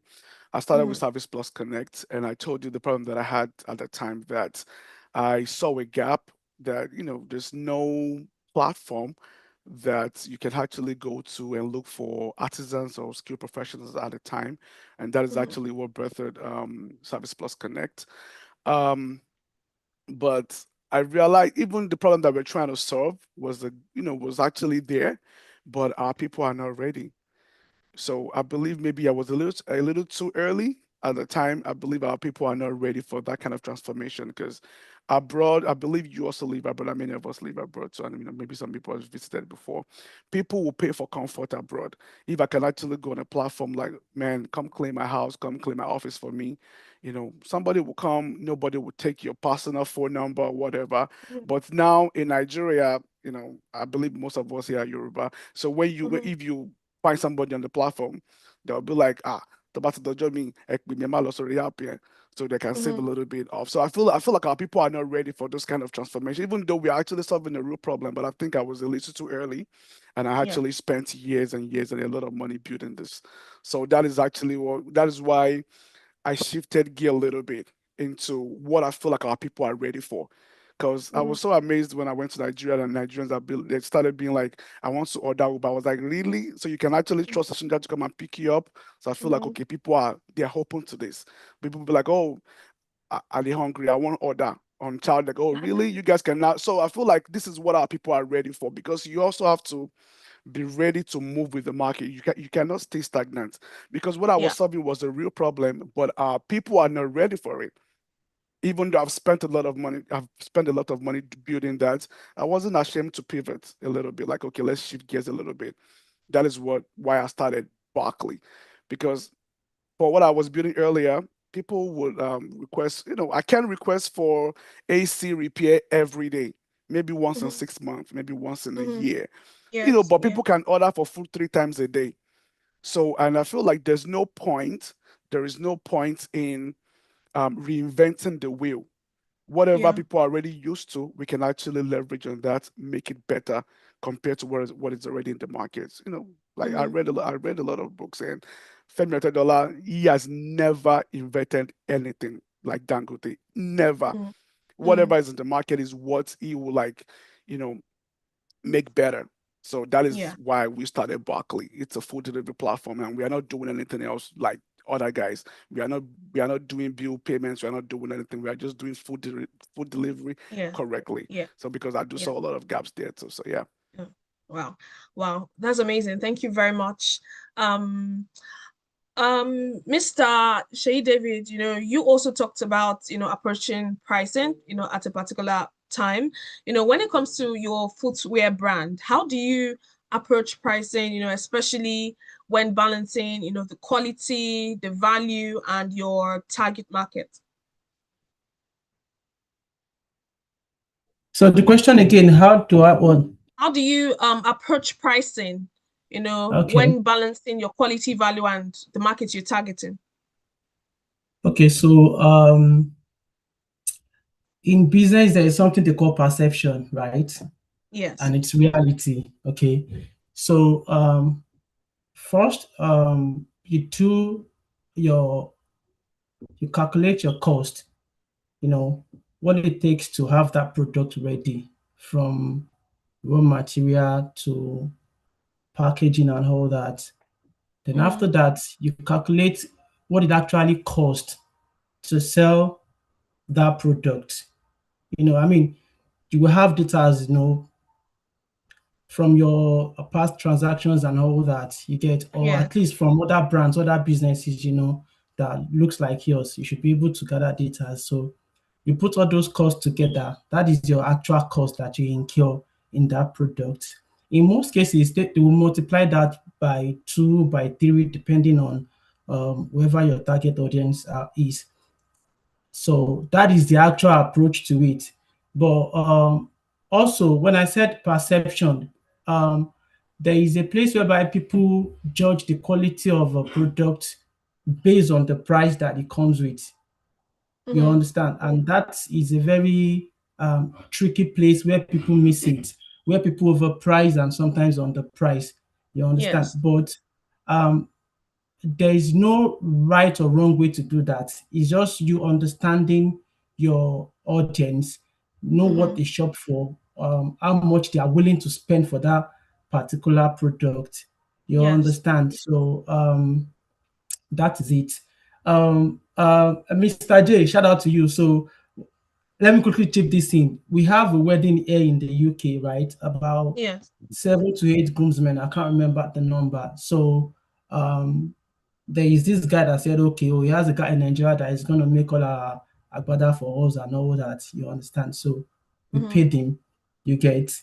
And when we pay, literally, that is not the price that I would have paid if I was making the suit in Nigeria, if I was making the agbada in Nigeria, yeah. So when we paid him, only for the agbada to come to the UK, and I realized that, oh, it's Mr. J that made this agbada. I could have given me a call myself, you know. So yeah, it's a beautiful thing, yeah, you know, and we were charged that price because I feel like we were charged that price because of our purchasing power here. You understand? I don't know if Yes. that is his actual price, you know, but I feel like, okay, if I've reached out to him myself, I probably wouldn't have paid this much. But yeah, it's all good, you know, no bad blood, nothing. You understand? So yeah, that's where you balance things, you know, who your audience are, and you give them price based on um their purchasing power. You understand? But don't overdo it. You don't have to be, if you have a price, stick to that price. You understand? Don't charge people based on, oh, this customer that is chatting me up now has more money, so I'm gonna chat him a little higher than someone that you think consider less. You Yes. understand? No, Yeah. let your price be your price. You Yes. understand? Let your price be your price. Yeah, you can decide to give someone that you feel like, oh, they don't have as much as you expect, you know, some discount and all that, but let your Yeah. price be your price and let them know that, Yeah. okay, if this product is coming at the discount price, you understand? This is my Yeah. price. Let your price be your price. Stick to your price. Your customer will find you. You will find your customer. It's that simple. Well, thank you very much for that because, we hear it about different people who is always like they're always charging people based on their looks, based on their pockets, so their prices are not stable. So, like you just said, let your price be your price. If you feel like, a customer can't, maybe afford that particular brand you're, selling out, you could, give discount. That's where discounts come in. All right, my next question. Thank you very much, Mr. Shay David. My next question goes to Mr. Jibril Aliyu. So based on what, Itele actually, said, and, do you want to tell us how you begin to attract customers beyond Nigeria? And what do you think made your brand appealing to an international audience? Okay, thank you. Firstly, we currently leverage on the bad economy in Nigeria. I mean, the bad economy in the country. And this starts yesterday. It has been for 5-6 years thereabouts. So we are, as much as it's affecting us, it's a plus for us because quite a number of friends, family who would never have been able to afford us if they were still in the country are trapped out of Nigeria. So because of the foreign exchange, they earn in dollars, they earn in pounds, so they're able to afford. So in all honesty, that particular set of people has helped us a lot because the extra referrals usually come from them. And then some people, thankfully for the social media too, some people find you on social media. However, I'd like to still tell you that, you see, no matter your level, there are customers for you. Sometimes I come across pictures or videos of Nigerians or people, Africans outside the country, and when I see clothes they wear, kaftan, suit, or agbada, and in my head I'm like, oh my God, how could you have worn this? But in my head, I can tell that, okay, they went for the cheapest guys. What they assume to be or what they understand to be affordable. How could they pay 250K for one agbada when there's somebody who would make for 120? How could they pay Itele £100 for one loafers. When there's Kiniko who would make it for 40K or 30K from Nigeria, I can bet it with you, when you receive that 30K loafers, you'll be able to tell the difference. But however, they're not sent. I mean, they don't put out for leg, come out. But for the people who actually know the difference, they can look at you and tell you that no, this is really not it. So there's level for everybody. There are some people that will look at our brand, regardless of how we feel. Oh yes, if you come to the Instagram page, or if you visit our Instagram page, you'll be wowed. There's some people that will still come there and shake their head and they'll tell you this is not what I'm looking for. They're looking for they are looking for Deji and Kola, they are looking for.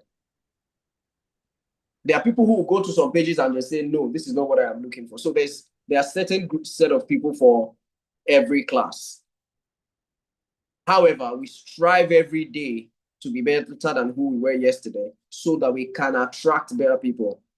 As it day, I can be very certain that some people would have come into his DM, asked how much will this shoe, and he says it's so pounds or so naira, and they leave because this set of people would actually leave because they feel that price is too low and they feel he'll be giving them inferior because they know how much they buy Italian shoes. Do you get what I'm saying?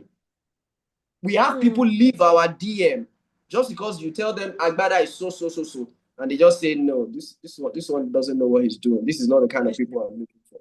When there's Sheivo who makes Agbada of over ₦1 million, and then you are there telling them Agbada starts from 250. What are you talking about? Now China material, you want to do Agbada for me? I can bet the finish is not going to be good enough. But yeah, there are some set of people you will not. In fact, you're going to type that starts from 250, for example, and they will never respond to that message because they know that it's way beyond their budget. There's no way they are going to negotiate the price to fit into what they want to buy or what they can afford to pay for that. So they are really, so I can really say that right now, the level we are right now, some of us are just on the average level. We are not on the bottommost and we are not there yet. So we are just right in the middle. So when you're in the middle class, you still tend to attract almost everybody. Let me put it that way. Some people in the lower class will come to you when they have special occasions. While the people in the higher class, they come to you when they just want to wear.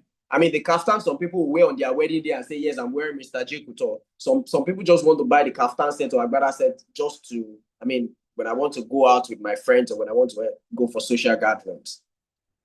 So the level we are right now, we're able to cater for almost every class. When you get high there, you can only cater for the high level people.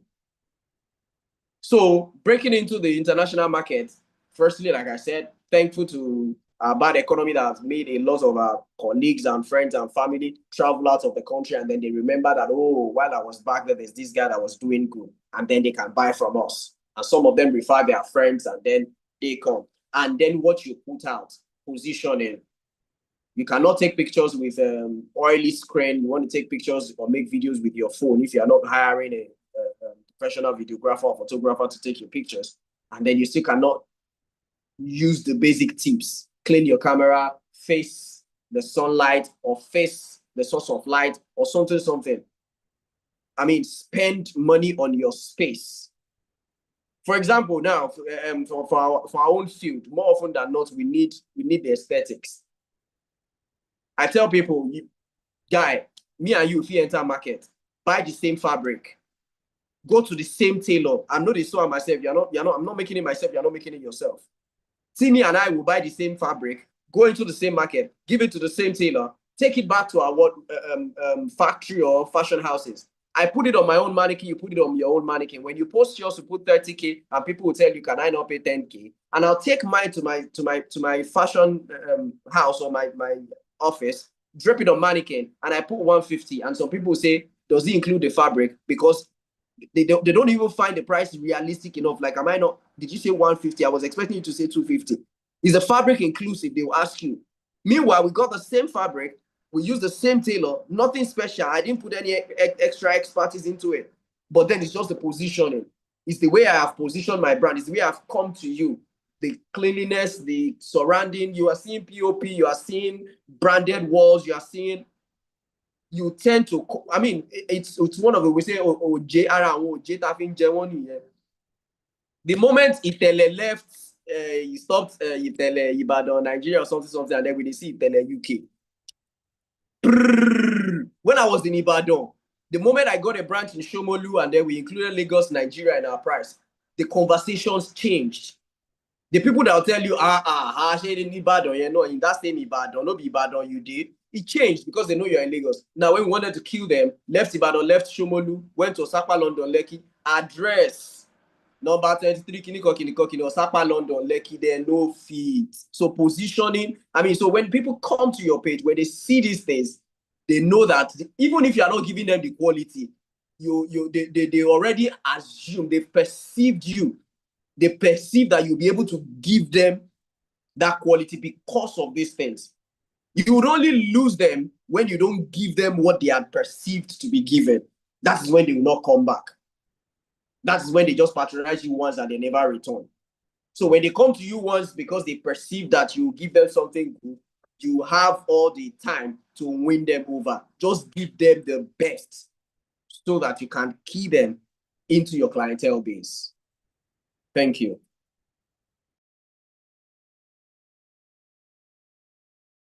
You're on mute, Torasi. Thank you very much, Mr. Jubril. That was great. You know, like you said, the way people perceive your brand is the way they would, you know, want to associate themselves with you. So I'm going to be asking, you know, Mr. Ibrahim Olashukwu a question. I'm going to be pointing out from what Mr. Jubril has said, you know, how pricing can actually affect perception, and how do you also think, you know, it is to balance, you know, affordability and brand, you know, positioning. Is Mr. Ibrahim there? Oh, yes, I'm here. I'm having a little yes. hard time with my Thank you. Thank you computer. very much. Yes. So, did you hear my question, please? Yes. Oh, yes. Yeah. Well, just like Itele and Mr. Jubril has already spoken, like like I said earlier, just have the audacity. Don't sell yourself short, because you know what you're putting out there. Just like Mr. Jubril, you know, you make sure that the quality is great. It's not just sending what do you call it? It's not just sending his staffs around and stuff. Like he's actually standing there and seeing exactly what they're doing. Because you as a founder or you as the owner of a company, of a brand, you have a lot to lose, right? Yeah. Because if you're, you know, if you call yourself Mr. J Couture or something like that, and you know, and everything you're selling is being handled by I don't know what you call them in Nigeria, like apprentice. I don't know. If Yes. everything is Yes. being done by your Apprentice. apprentice, you know, it's Yes. not, Yes. you know, but you wanna take a look and see exactly what you're putting out there, because you know, I also have a sister who's also a fashion designer. She's actually very well, I can't say very big, but she's actually doing great for herself in Lagos. And I think her page is Style by JC. That's my last born. That's my youngest sister. But you know, when I see things that this girl does, I was like, really taught you all of this? Like, you know, she's very good at what she does, and she was very, I mean, when you have passion for something, it's different for somebody that just branch just because they want to make money off it. She has already, you know, and Italy has Italy has been around forever. Yeah, I mean, if Yes. you go clubbing in Ibadan, there's no big boys car in Ibadan then that you would not Yes. see Telestica, because they've been around Yes. for so long, when because he has passion for it. He's not just doing it Yeah. because he wanted that money. Of course you want the money, but you enjoy what you do, because when you enjoy what you do, you don't see it like work. It's just like you just reaping the benefit of your hobby, or you just, you know, making money off what you already love doing Yeah. anyway. So yeah, I mean, have the audacity. You know what you're putting out there to people. You know exactly what you're selling. So don't be shy, or don't feel kind of timid to put a price on it, because you know the quality of stuffs. You know the kind of quality checks your product goes through before putting it out there. So yeah, price it. wherever can, if you can do, then go to wherever, you can afford, because I'm not selling to you. You're not my target audience. Yeah. Mm. Wow, great. Thank you. Thank you very much. So I'm going to be asking you this question, right? What was, your biggest shifts, moving from a structured corporate environment, in New York to building your own venture, ecosystem? Like, what was that shift for you? Well, What the was it? shift, the shift actually shifted. So it was rough. It was Mm-hmm. rough. Because I've been in project management for a little over a decade, and Mm-hmm. I've always been a corporate guy. I've always had to work nine to Yeah. five, even though I've Yeah. always been lucky to work remote. Even before COVID, I've been working remote even way before COVID. Mm-hmm. Um, ah, the shift, because I don't really know how to explain this to you, but because I've always been a business person, right? I've always loved Yeah. to do business, even before moving to the US at all, because I've done a lot of crazy businesses in Nigeria moving here. Mm-hmm. But then I realized that, if to actually make money, you really have to either go back to school or take some kind of Mm-hmm. certification or Mm-hmm. work in corporate America, which Mm-hmm. Absolutely. so yeah, I mean, because my passion is still like a business person, even though I've worked in Mm-hmm. corporate America. I mean, it was a little rough. It was a little rough moving away, leaving my 9 to 5 to actually start building my own venture, Mm-hmm. because Mm-hmm. that is how I was able to get money to pay my staffs, because I have people and family relying on me. Mm-hmm. So I was able to, you have to serve before, you have to serve first. So I served. Yeah. I was able to raise a little bit of money. I was able to save a little bit of money. And when I know, and I know by myself that I'm ready to move out of this, because um, even though sometimes with my job, I only work maybe 2 hours here and there, not like 2 hours straight. Maybe my first meeting is at 10 o'clock, second one's at 12:30, Mm-hmm. another one is at Mm-hmm. 12:15. Even though it's not that difficult, I still don't feel fulfilled like working for myself. I stay on my computer 18 hours a day sometimes. Sometimes I look at it, I'm like, damn, 2 o'clock in the morning. I don't see Mm-hmm. it as work. I enjoy it Mm-hmm. because it's something that I actually have passion for. So, Mm-hmm. shifting a little bit, I would say maybe the financial aspect, because I, I stopped getting the Ogata kind of money anymore. Mm-hmm. But, moving to building my home venture, I actually love it. Mm-hmm. I don't see it as work. I see it as something that I actually enjoy. So yeah, Mm-hmm. it's just the financial part of it. But yeah, I love what I Great. do. Yeah. Yeah. So would you advise young people, who are going into business, to maybe young people to do the 9 to 5 or to own their own business? What would you say to that? Yeah, I mean, young people can do whatever they want, because some things you cannot teach people. I mean, I didn't teach Tele to start building shoes. I didn't teach Mr. J to start building clothes. They actually love it. And if you're a business person, because sometimes, you know, Itele is selling shoes, right? But Itele is Yeah. not really selling shoes. Itele is selling trust. But Trust. shoes Yeah. shoes is just the main brand that we all see, Brand. because Yeah. if you love business, nobody will teach you. Like I said, my youngest sister also, she's a fashion designer. And growing up as a kid, she has always been sewing clothes for dolls, baby dolls, baby. And we'll Mm-hmm. be like, what is this girl Those. doing? Yeah, I've always Wow. sewing, but now you can check her page out. I'm Style on by it. I'm JC. on it. She's great. That's my youngest Yeah. sister. She's beautiful. She is great. It's great. So when you have passion for something, nobody will talk you into it. If your Yeah. passion is to go to secretariat, Department of Education, that's on you.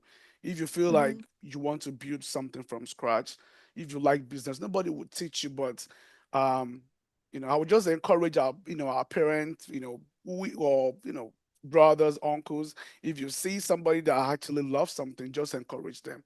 Don't talk them Mm-hmm. out of it. We all of us cannot be. When I was a kid, I always thinking I'm gonna be a pilot. Now Oh wow. flying from from the US to Nigeria, I'm always praying I God see that the reason beg for go. the headsets. Say again. I see a reason for the choice of headset. I know, right? But now I'm even scared to travel. I mean, I love to be in Nigeria. I wish I can just disappear and find myself in. I hate that flying turbulence stuff. So Oh, everybody wow. cannot be a lawyer, everybody will not be a doctor, everybody will not be a banker. Whatever talents you feel like you see in yourself, just develop it. Don't let anybody talk you out of it. You can be anything. You can be anything. So if youth wants to go into business, go for it. And if you feel like there's no resources to actually start, if you need to serve a little bit, work for like 9 to 5, maybe your first 3 4 years or 5 years or whatever, just to raise some kind of funds and to also make some kind of connection, because some businesses can thrive if you don't have the some people in your network. And these people Yeah.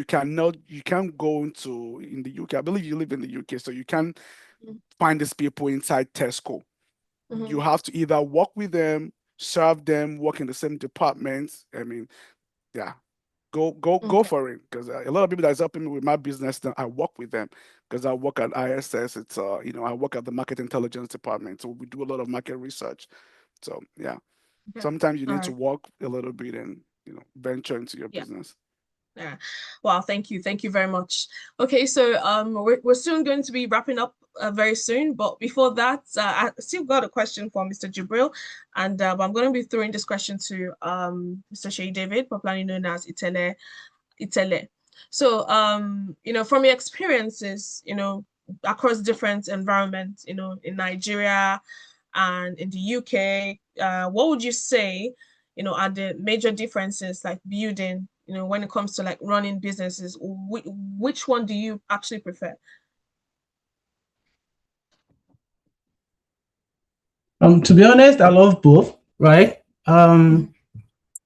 It's two different words and it's hard to compare, I Mm-hmm. mean, here in the UK, it's like a structured country, Mm-hmm. success here is predictable, you know, Mm-hmm. that if you do some certain things right, you're definitely Mm-hmm. gonna get results. Unlike Nigeria, yeah, um you can't predict, if you know what I mean, right? But Yeah. there is more opportunity for you to thrive easily in Nigeria if you also do what you're supposed to do right. So Mm-hmm. let me break it down for you. So it's very easy for you to become a millionaire in Nigeria than it is for you to become in the UK, Mm-hmm. for so many factors, so many Nigeria. reasons, right? One, population is one of it, right? Then two, now that a lot of people have moved to the UK, to Canada, to US, there is this gap, right? Are you hearing me? Yes, Yes. we're with you. We can hear you. Yeah, we can hear Yes, I you. can Go hear on. Oh, you. okay, I can good. hear you. Okay. Okay. So there is this gap. There are a lot of fashion designers that they left Nigeria. Oh, sorry, my battery is running low. I have to like plug it. Just a minute. Okay. Thank you. Just a minute, please. Yeah. Yeah, that's fine. Do you want us to give you a minute? Do you want me to Yeah, ask I just questions? want to plug my laptop to uh Okay. so it doesn't go off while I'm talking. Thank you. So while everyone is watching, you could, please tag Okay, yeah. Unriddle Conference on Instagram and share on YouTube as well. Share across your social media platforms. We're live on YouTube as well, so you could, share and prepare to ask your questions on the chat. Yes, we can hear you now. Yeah, okay. So as I was saying, there has been this gap, right? There is a lot of talent that have left Nigeria, and those spaces need to be filled. So now, people that are in Nigeria now, they have the opportunity to make more money than ever. You understand? And people that are abroad, they are like pumping money into the country. So there is that big opportunity there. Also, in Nigeria, labor is, I don't want to use the word cheap. It's quite affordable. You understand? Yeah, in the UK, before you employ someone, you have to like do a proper vetting, because you can't just lay that person off anyhow. They will sue you for unfair dismissal. You get? So you can't just hire someone and just it's not easy to hire talent here in the UK, if you know what I mean. But then, you know, it's success here is predictable. You do what you're supposed to do, you do what you're supposed to do right, then you hit that goal. That's why I love it in the UK. There is structure. You don't have to struggle about lights, about logistics and all that. You understand? There is infrastructure for you to thrive. You understand? But in Nigeria, you know, I love the fact that we have a large number of people living in Nigeria, people that have disposable income, you know, like Jay said the other time, you know, if your service is to the middle class, you have a large number of people to serve, even in the higher class and in the lower class. You understand? So yeah, I like them both, but they are just two different countries that you can't compare. If that answer your question. Yeah. Thank you very much. Thank you. So for Mr. Jibril, you know, for many creatives and entrepreneurs, you know, there's often a challenge, you know, where some people feel too experienced to learn, or they feel too, you know, too big to learn. So how often or how important is it to stay open and learning, you know, no matter at your level, and where do you think you could learn from? Okay, so thank you. Learning doesn't stop. Never, it never stops. Yeah. Personally, I scroll on YouTube, come across some videos. In fact, I have quite a number of Instagram pages that I follow. And when I see their skills, I just copy the link, because on our WhatsApp group with my staff members, especially the production team, the tailors, we have a group that I labeled sewing tips. So Yeah. the ones I come across any video on Instagram, I copy the link, drop it there. I come across a video on YouTube, I copy the link, I drop it there. Because we all have to be up to date. We have to be updated in this. I mean, you're going to see something, you're going to see a particular brand do something, and like, wow, how can this be this clean? One of the major difference between myself and some people that I met in this business, and they're still where they were when I met them, or when I got introduced to them, is because they chose to not upgrade. There are some of these babas that we learned from, or they used to make clothes for us when we were young. They are still in the same space they used to be when we knew them, or when we started using them for whatever. So learning doesn't stop. It is actually what takes you from point O to S, to V, and then to Z. You're going to remain in the same spot if you do not learn. However, so this learning, I mean, your learning has to be holistic. It has to encompass a lot of things. Your craft is an important part, but you know, when it comes to customer service, experience. In fact, if you're all about premium, that some people will tell you beautiful experience over beautiful product. If I come to you, if I enter it in the UK, and before I even see what you are selling, I don't sip tea. I had seen things, hey, welcome, sit. I mean, the ambience, the aura, the fragrance or scent around, even before I see the shoe that I've come to. Trust me, even after collecting the shoe or getting the shoes that I've come for, I get an email to say thank you for blah, blah, blah, blah. Just in case you'd like to shake Kiniko next, please use this coupon code. The experience alone from inquiry till delivery, that's actually what some people, now waiting at the shop, that's what some people actually leverage, or that is their brand, and that's how it's actually meant to be.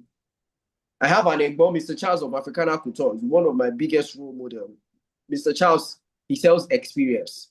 My Atafo sells experience. From where you get to their gate, from the security man, they all have to speak. They have to speak. Mr. Tola, I mean, that your research, they distract me. Okay. So from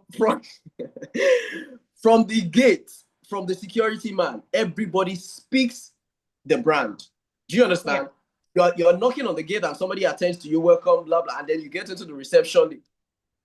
You're most likely, in fact, if you get a bad product, you're likely going to forget the bad product while you remember the good experience for a long while. So your learning has to be holistic. Just as you're learning about the craft and trying to upgrade your skills, try to learn about customer service, try to learn about giving customer the experience that is deserved. So somebody said something of recent and I held on to it. Some say, for any brand that mentions luxury, any brand, I'm not trying to throw shit now, because in fact, when I heard that thing, I detached, I dissociated from anything that had to do with luxury in my brand name or whatever. For any brand that mentions luxury, they don't even give it, because luxury is not something you see. It's not something you talk about. I mean, it's not something you offer. It's not something you say, we will give you luxury. Luxury, you don't talk about it. It speaks for itself. Oh, this is a luxury brand. In fact, in all honesty, there's no luxury brand in Nigeria. But there are luxury perceived premium brands. They are premium brands, but then I mean you can perceive them to be luxury, even though they know they are not luxury. When you go to luxury brands, you know that you're in a luxury brand, and they will not even talk about it, because it is the experience, it is what you feel, it is what you get that defines or explains the luxury. So you have to learn a lot of things. Your learning has to be holistic. It has to encompass a lot of things. That is what takes you from this point to this point. So yes, you have to learn more to be better, to get you there. Thank you. Wow. Thank you very much, Mr. Jubril. Okay, so there's a common saying that, strangers sometimes, support your businesses more than people close to you. How true do you think this is? You're muted. 100. 100. True. There are some people that would, there are some families, friends that will support your business. So it might not be 100 to 0. So it would, I mean, just mean that the percentage for strangers, I mean, of strangers that will support your business is way higher than the people who you know or who know you that will support your business. See, this is where that phrase, see finish, Nadia enter pass. Person will know you, your friend, your whatever, they will prefer to take that job to somebody else they do not know than bring it to you. For whatever reason, it could be a personal reason, it could be because they know you might be nonchalant. I once employed a friend that I've been friends with her for years, and it got to that point where she needed to work with me, blah, blah. I had to tell her, this might not work because we don't see each other finish. It would not work. So when there's that too much familiarity, something will not work. I might not be able to do business with you. But in all honesty, that's just a part. But the major part is, because I know you, I feel, in fact, I prefer strangers to deal with me or deal with my business than people who I actually know. Because they say friends should support your business, but when friends come, they want to rip you. They want you to give them at least 50% discount. So how are you supporting my business? Do you think by just buying from me is you supporting my business? No, you buy from me and you pay 100%. If you cannot afford it, I understand totally. And if I choose to give you enormous discount, perfect. So yes, I support. I mean, it's 100. I support 100% that strangers support your business more than family and friends will. I mean, I've experienced it. I've lived it. I'm a living testimony. People who don't know you, we don't sabi your papa. They'll pay you 100%. Do you support your friend's business? Say that again. Do you support your friend's business too? Oh yes, the ones I can afford. I don't force it. I don't ask for discounts if I can afford it. If I cannot afford it and we have that conversation, I let you know. I'm sorry, I would not want to, because it's something I would not want to be done to me. So I let you know, clean. I might want to have an event tomorrow. I might not be able to go to Blink's event or Blink's to come and brand my event. Two things. Baba will say, I been a J. I feel do no. I really want to be able to afford you 100% because I know how much he has supported my business too. I mean, it has been mutual. So if I want to do something like that, I'd rather he offers to than me going to ask for it. So yes, if I have any friend that does what I need, I have friends. There's this guy that makes my shoes. Juwon. In fact, my brand name is Mr. J Couture. His own is J Culture. He makes shoes. I pay Juwon 100%. Juwon na my guy. I cannot call him my bro because I actually met him through my wife. So yeah, I pay him 100% when I want to make shoes. And when I know that I cannot afford Juwon at this time, I go to somebody else rather than go to Juwon and ask him for discount that I cannot give if he had come to me. I don't know if that makes sense. I'd rather, because I know you would want to, affect you. You want to say, okay, make I do am, but then I know it doesn't pay you. It's better you don't take that job and you do it anyhow because you're not getting what you should.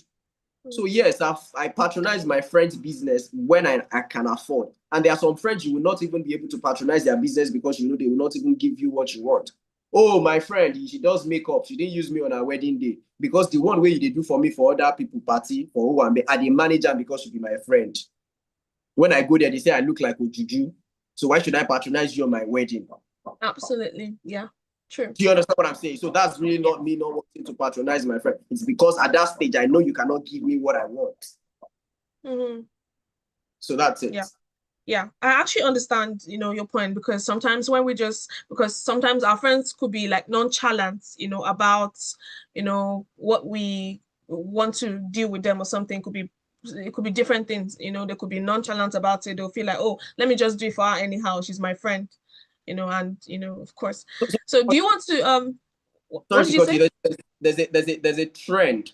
There's a trend I've seen on Instagram where my friend orders something. There's a particular one. The guy was supposed to use a branded nylon to put the clothes in because his friend ordered. Instead, he took out sliced bread from the nylon and then put the clothes. You see how that fits into this? Why would you? Because he's your friend. Now you would not pack his clothes or his order with see finish. Yeah.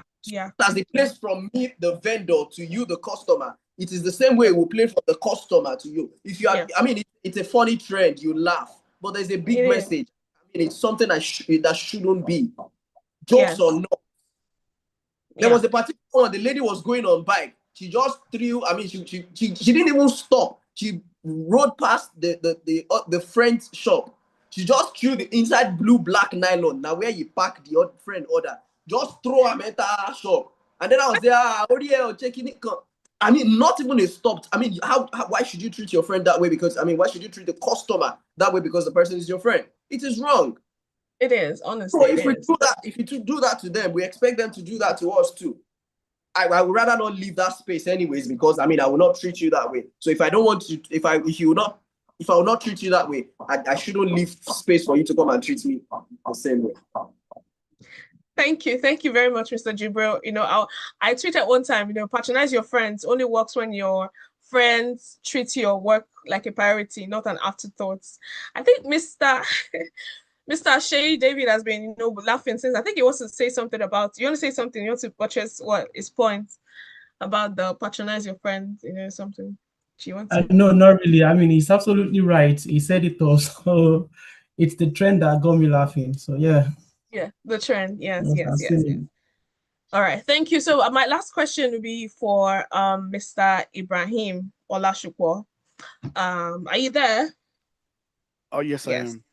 Yes, you are. So how important it is to actually have the right team around you when building a brand, and how important it is to have the right team around you. How do you know who is right for you, for your team, to be a part of your team?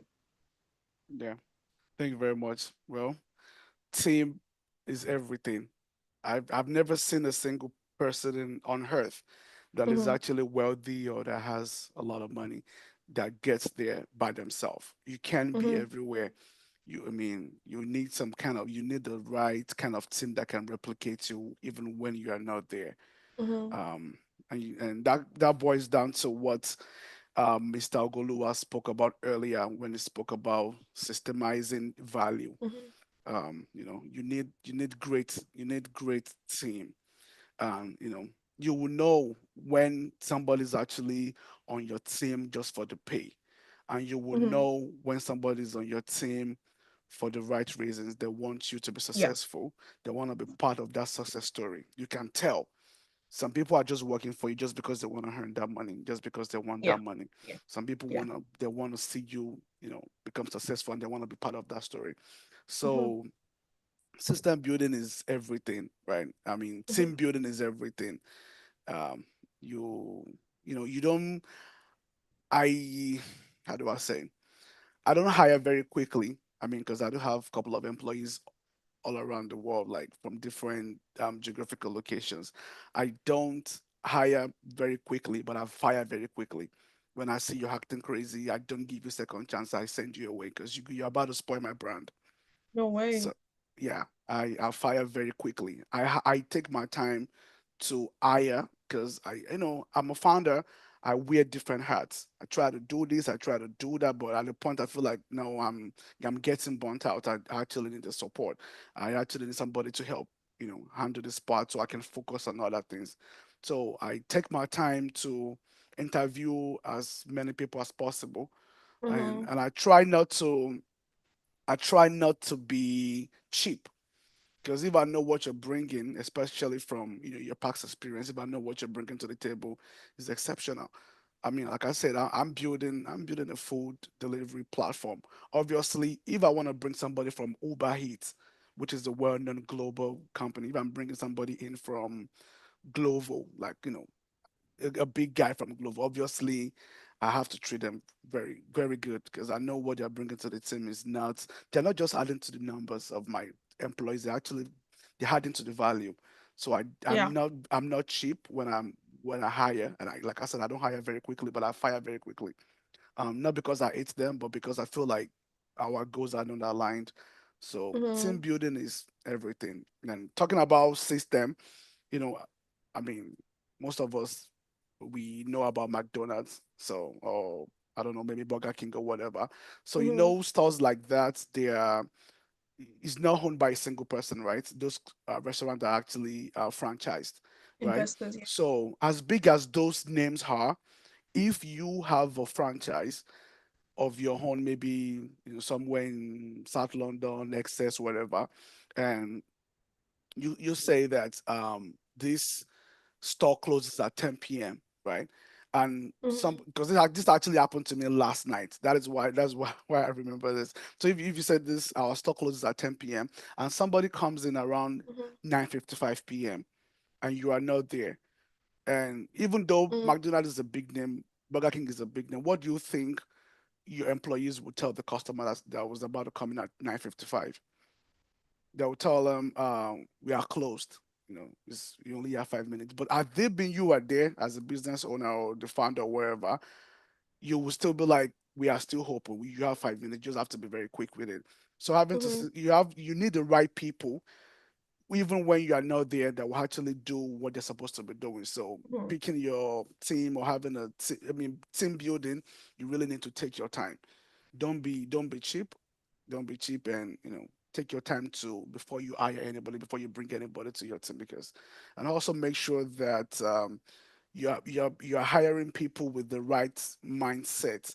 You don't want to bring anybody that is not a team person, somebody that doesn't want to interact, that doesn't want to talk during your meetings, during your calls. Like I always tell my team, I want everybody to say something. I mean, no, I mean, don't nobody because I'm the founder doesn't mean my say should always be the final. I want to hear from you. I want to hear from him. I want to hear from her. Everybody, you all have a say, and the best person, the best advice or best idea wins. My idea doesn't always have to win because I'm paying their salary. So, Yeah. and try to hire smart people. Team building. You want to have smart people on your team. You don't always have to be. If you are the smartest person in your team, even though you are the owner of any business, if you are the smartest person on the team, then you already set yourself up for failure. You need to hire Mm-hmm. people even way smarter than you Mm-hmm. while you're doing team building. Mm-hmm. Thank you. Yeah. Thank you very much, Mr. Ibrahim Olashupor. Thank you to Mr. David, Mr. Sheyi David, and Mr. Jibril Ali. We had an amazing, session today, and your stories, contributions are really insightful and impactful as well. So, do you want to say anything to everyone? I think we've got to open questions.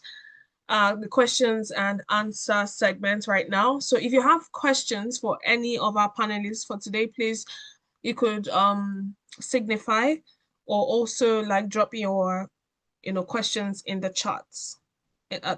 Yeah, in the meeting chat. So you could do that. Thank you again, I must say. So do you want to like for anyone who might be watching right now and they might want to like maybe reach out to you to mentor them in any kind of way, or maybe just watch you do like watch you do some things that you might want to share with them on social media or anything, Mr. Itele, Mr. Jibril, and Mr. Ibrahim, like, do you want to give out your social media handles for anyone who don't have it yet? Yeah, sure. Yeah, I can type mine, yeah. Yeah, the best place to catch me is actually on LinkedIn. So I just shared my LinkedIn link so anyone can, you know, send a connection request, and I'll be happy to accept. And if you have any questions, we can take it from there. Thank you.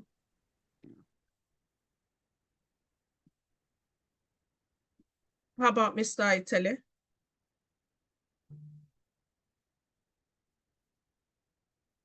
I'm typing it now. All right, thank I you. just Thank you send very it to much. the group. Just send me a DM. I'm active on Instagram, so yeah, I'll reply definitely. All right, thank you. And Mr. Jibril,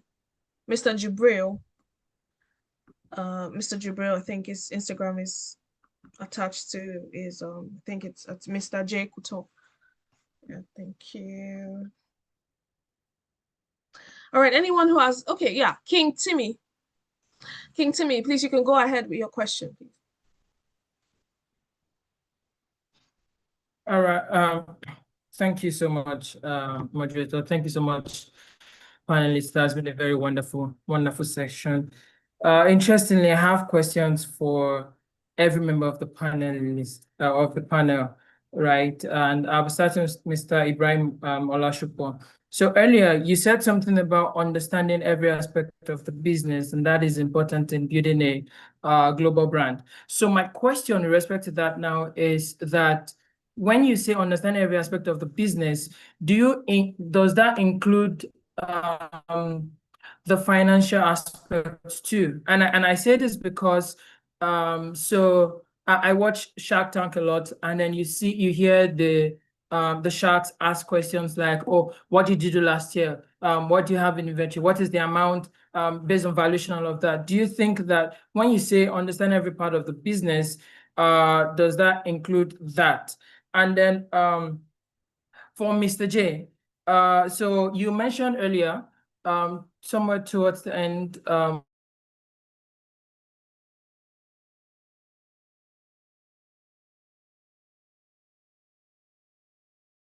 Is it just me? I can't hear him anymore. Are you there, Mr. J? Okay. Of your speech. Sorry? Hello, can you hear We me? lost you for a second. Yeah, exactly. Yeah, I was gonna say. Oh, okay. So I was speaking concerning Mr. J. So for the information, yes, the learning. So in learning holistically, how can we do it such that at different points in time, we don't have information overload, right? And finally, to Mr. David, because I know that we're running out of time, so I just thought to like squeeze every question together. So for Mr. David, how are you able to ensure that your brand still maintain the same quality or has even improved quality, especially in Nigeria, now that you are primarily based in the UK? Thank you so much.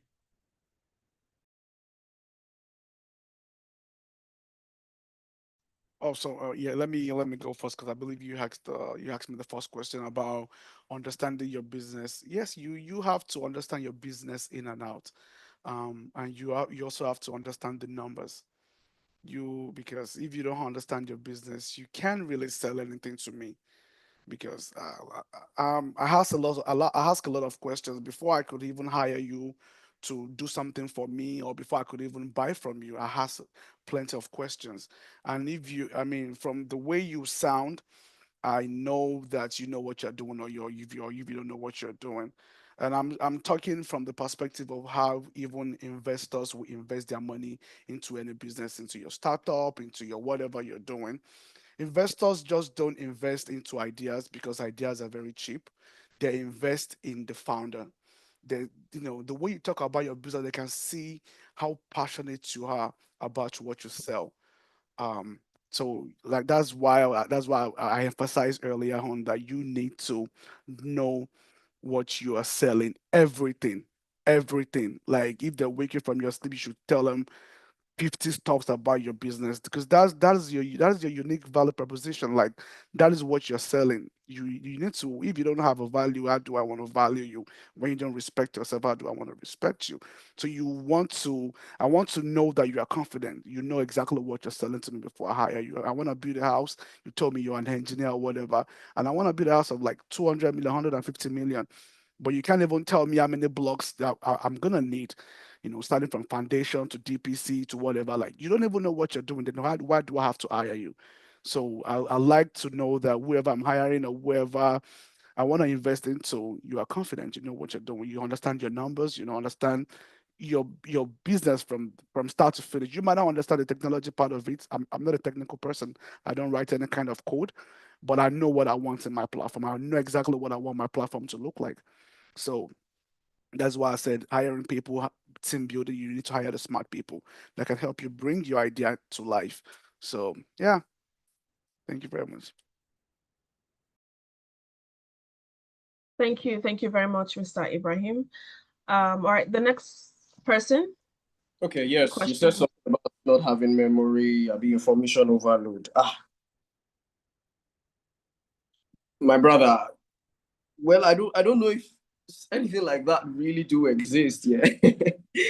Because with the number of things we see every day, we have to do every day, I'm not certain that there would actually ever be a time. So what you can always do is just the way they say it, learn or learn, relearn.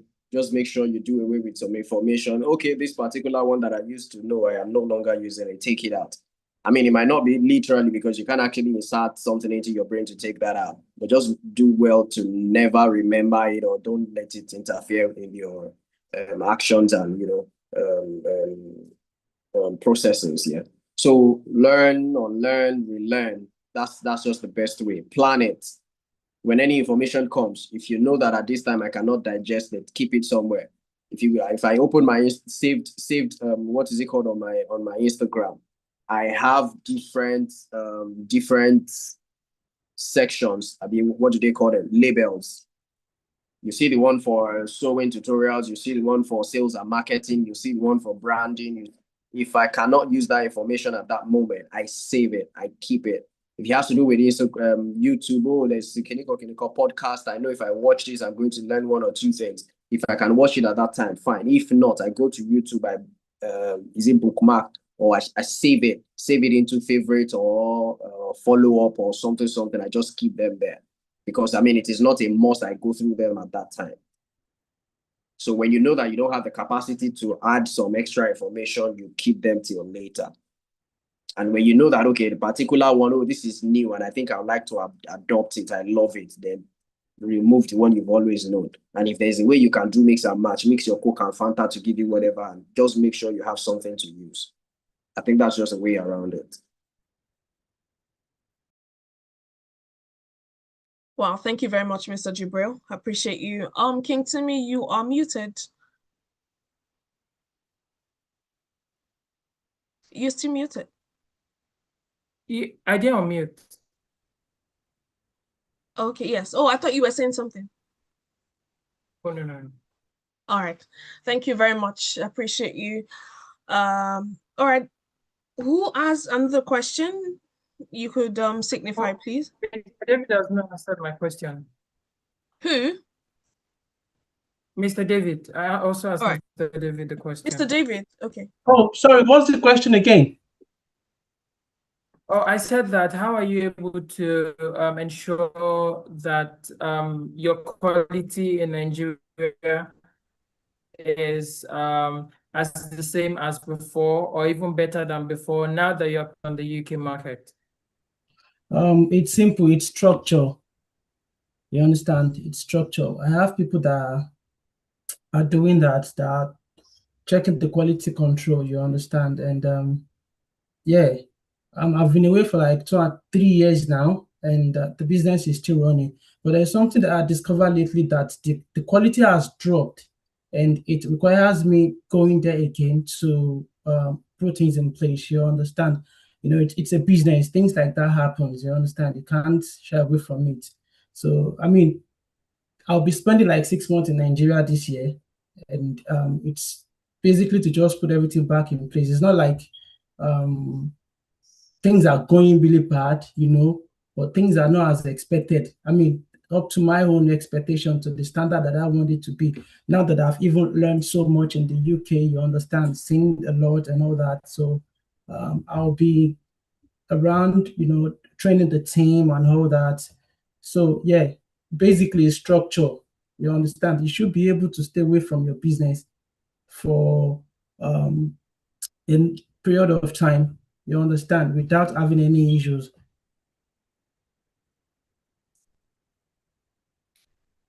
Thank Does you. that Thank answer you. your question? Oh, yes, it does. Thank you so much, sir. Yeah. Oh, thank you. Thank you very much. Do we have any other person who wants to ask any question?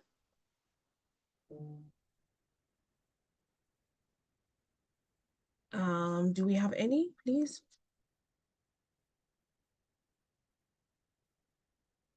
Okay, no one is. Okay. All right then.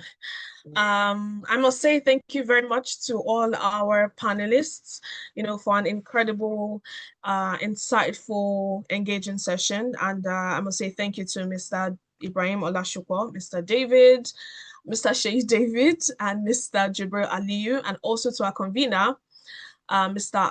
Akintola Ayinde, to also our keynote speaker, who was, great, and we had a great session today.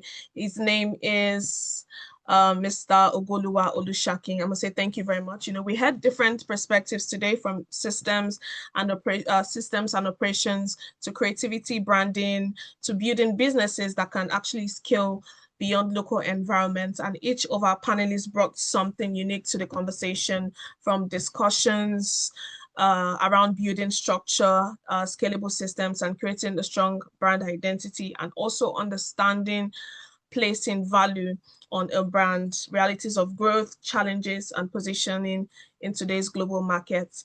Thank you very much, and we truly appreciate you. We appreciate your time. Thank you for joining on Unriddle Conference 8. And I'm going to be asking Mr. Akintola Ayinde, our convener. I'm going to say thank you to him as well for creating this amazing opportunity to everyone who has, joined today, so we could actually learn from our panelists today. Thank you very much. So Mr. Akintola Ayinde, would like you to say, your thank you message to everybody. Yeah, Ms. Toyosi, thank you for, doing a wonderful job, Thank you. moderating this session. I really appreciate you. And I want to say big thank you to Mr. Ogoluwa, Mr. Sheyi David, Mr. Jubril Aliyu, Mr. Ibrahim, and everybody that attended this conference, everybody that joined on Zoom, and people that are going to watch on YouTube, people that streamed on YouTube and are still going to watch. If you are just joining us, you've missed a lot. But the good news is you can catch up on YouTube and watch the powerful sessions from Mr. Ogoluwa to the panelists. We've had a wonderful time. I've learned a lot myself. And I must tell you, this is one of the major reasons why I put together a radio conference in the first place. You cannot know everything. The smartest person in the room, as in the dullest person in the room, knows something the smartest person in the room does not know. So you don't know everything. And one of the major reasons why I started Unriddle conference was for me to learn more, to learn from people. Even when I go to conferences as a speaker, once they put me at the green room, I'll tell them, no, I don't want to stay at the backstage. I want to go and learn from other speakers before it gets Yeah. to my turn. So, I've learned a lot today and I really appreciate you guys. Everybody that is watching, watch out for the next Unriddle 9. It will be bigger and better. And it's a good news, I was skeptical. This is the first time we'll be doing this online. We are used to a physical event that will network and do everything, but this is a good one. And we'll still take it bigger than this. Like I said earlier, we're gonna make it bigger and better next time. So thank you guys for joining. Thank you so much. God bless you. Have a wonderful day or night, depending from where you're watching from in the world. Thank you. Thank you very much.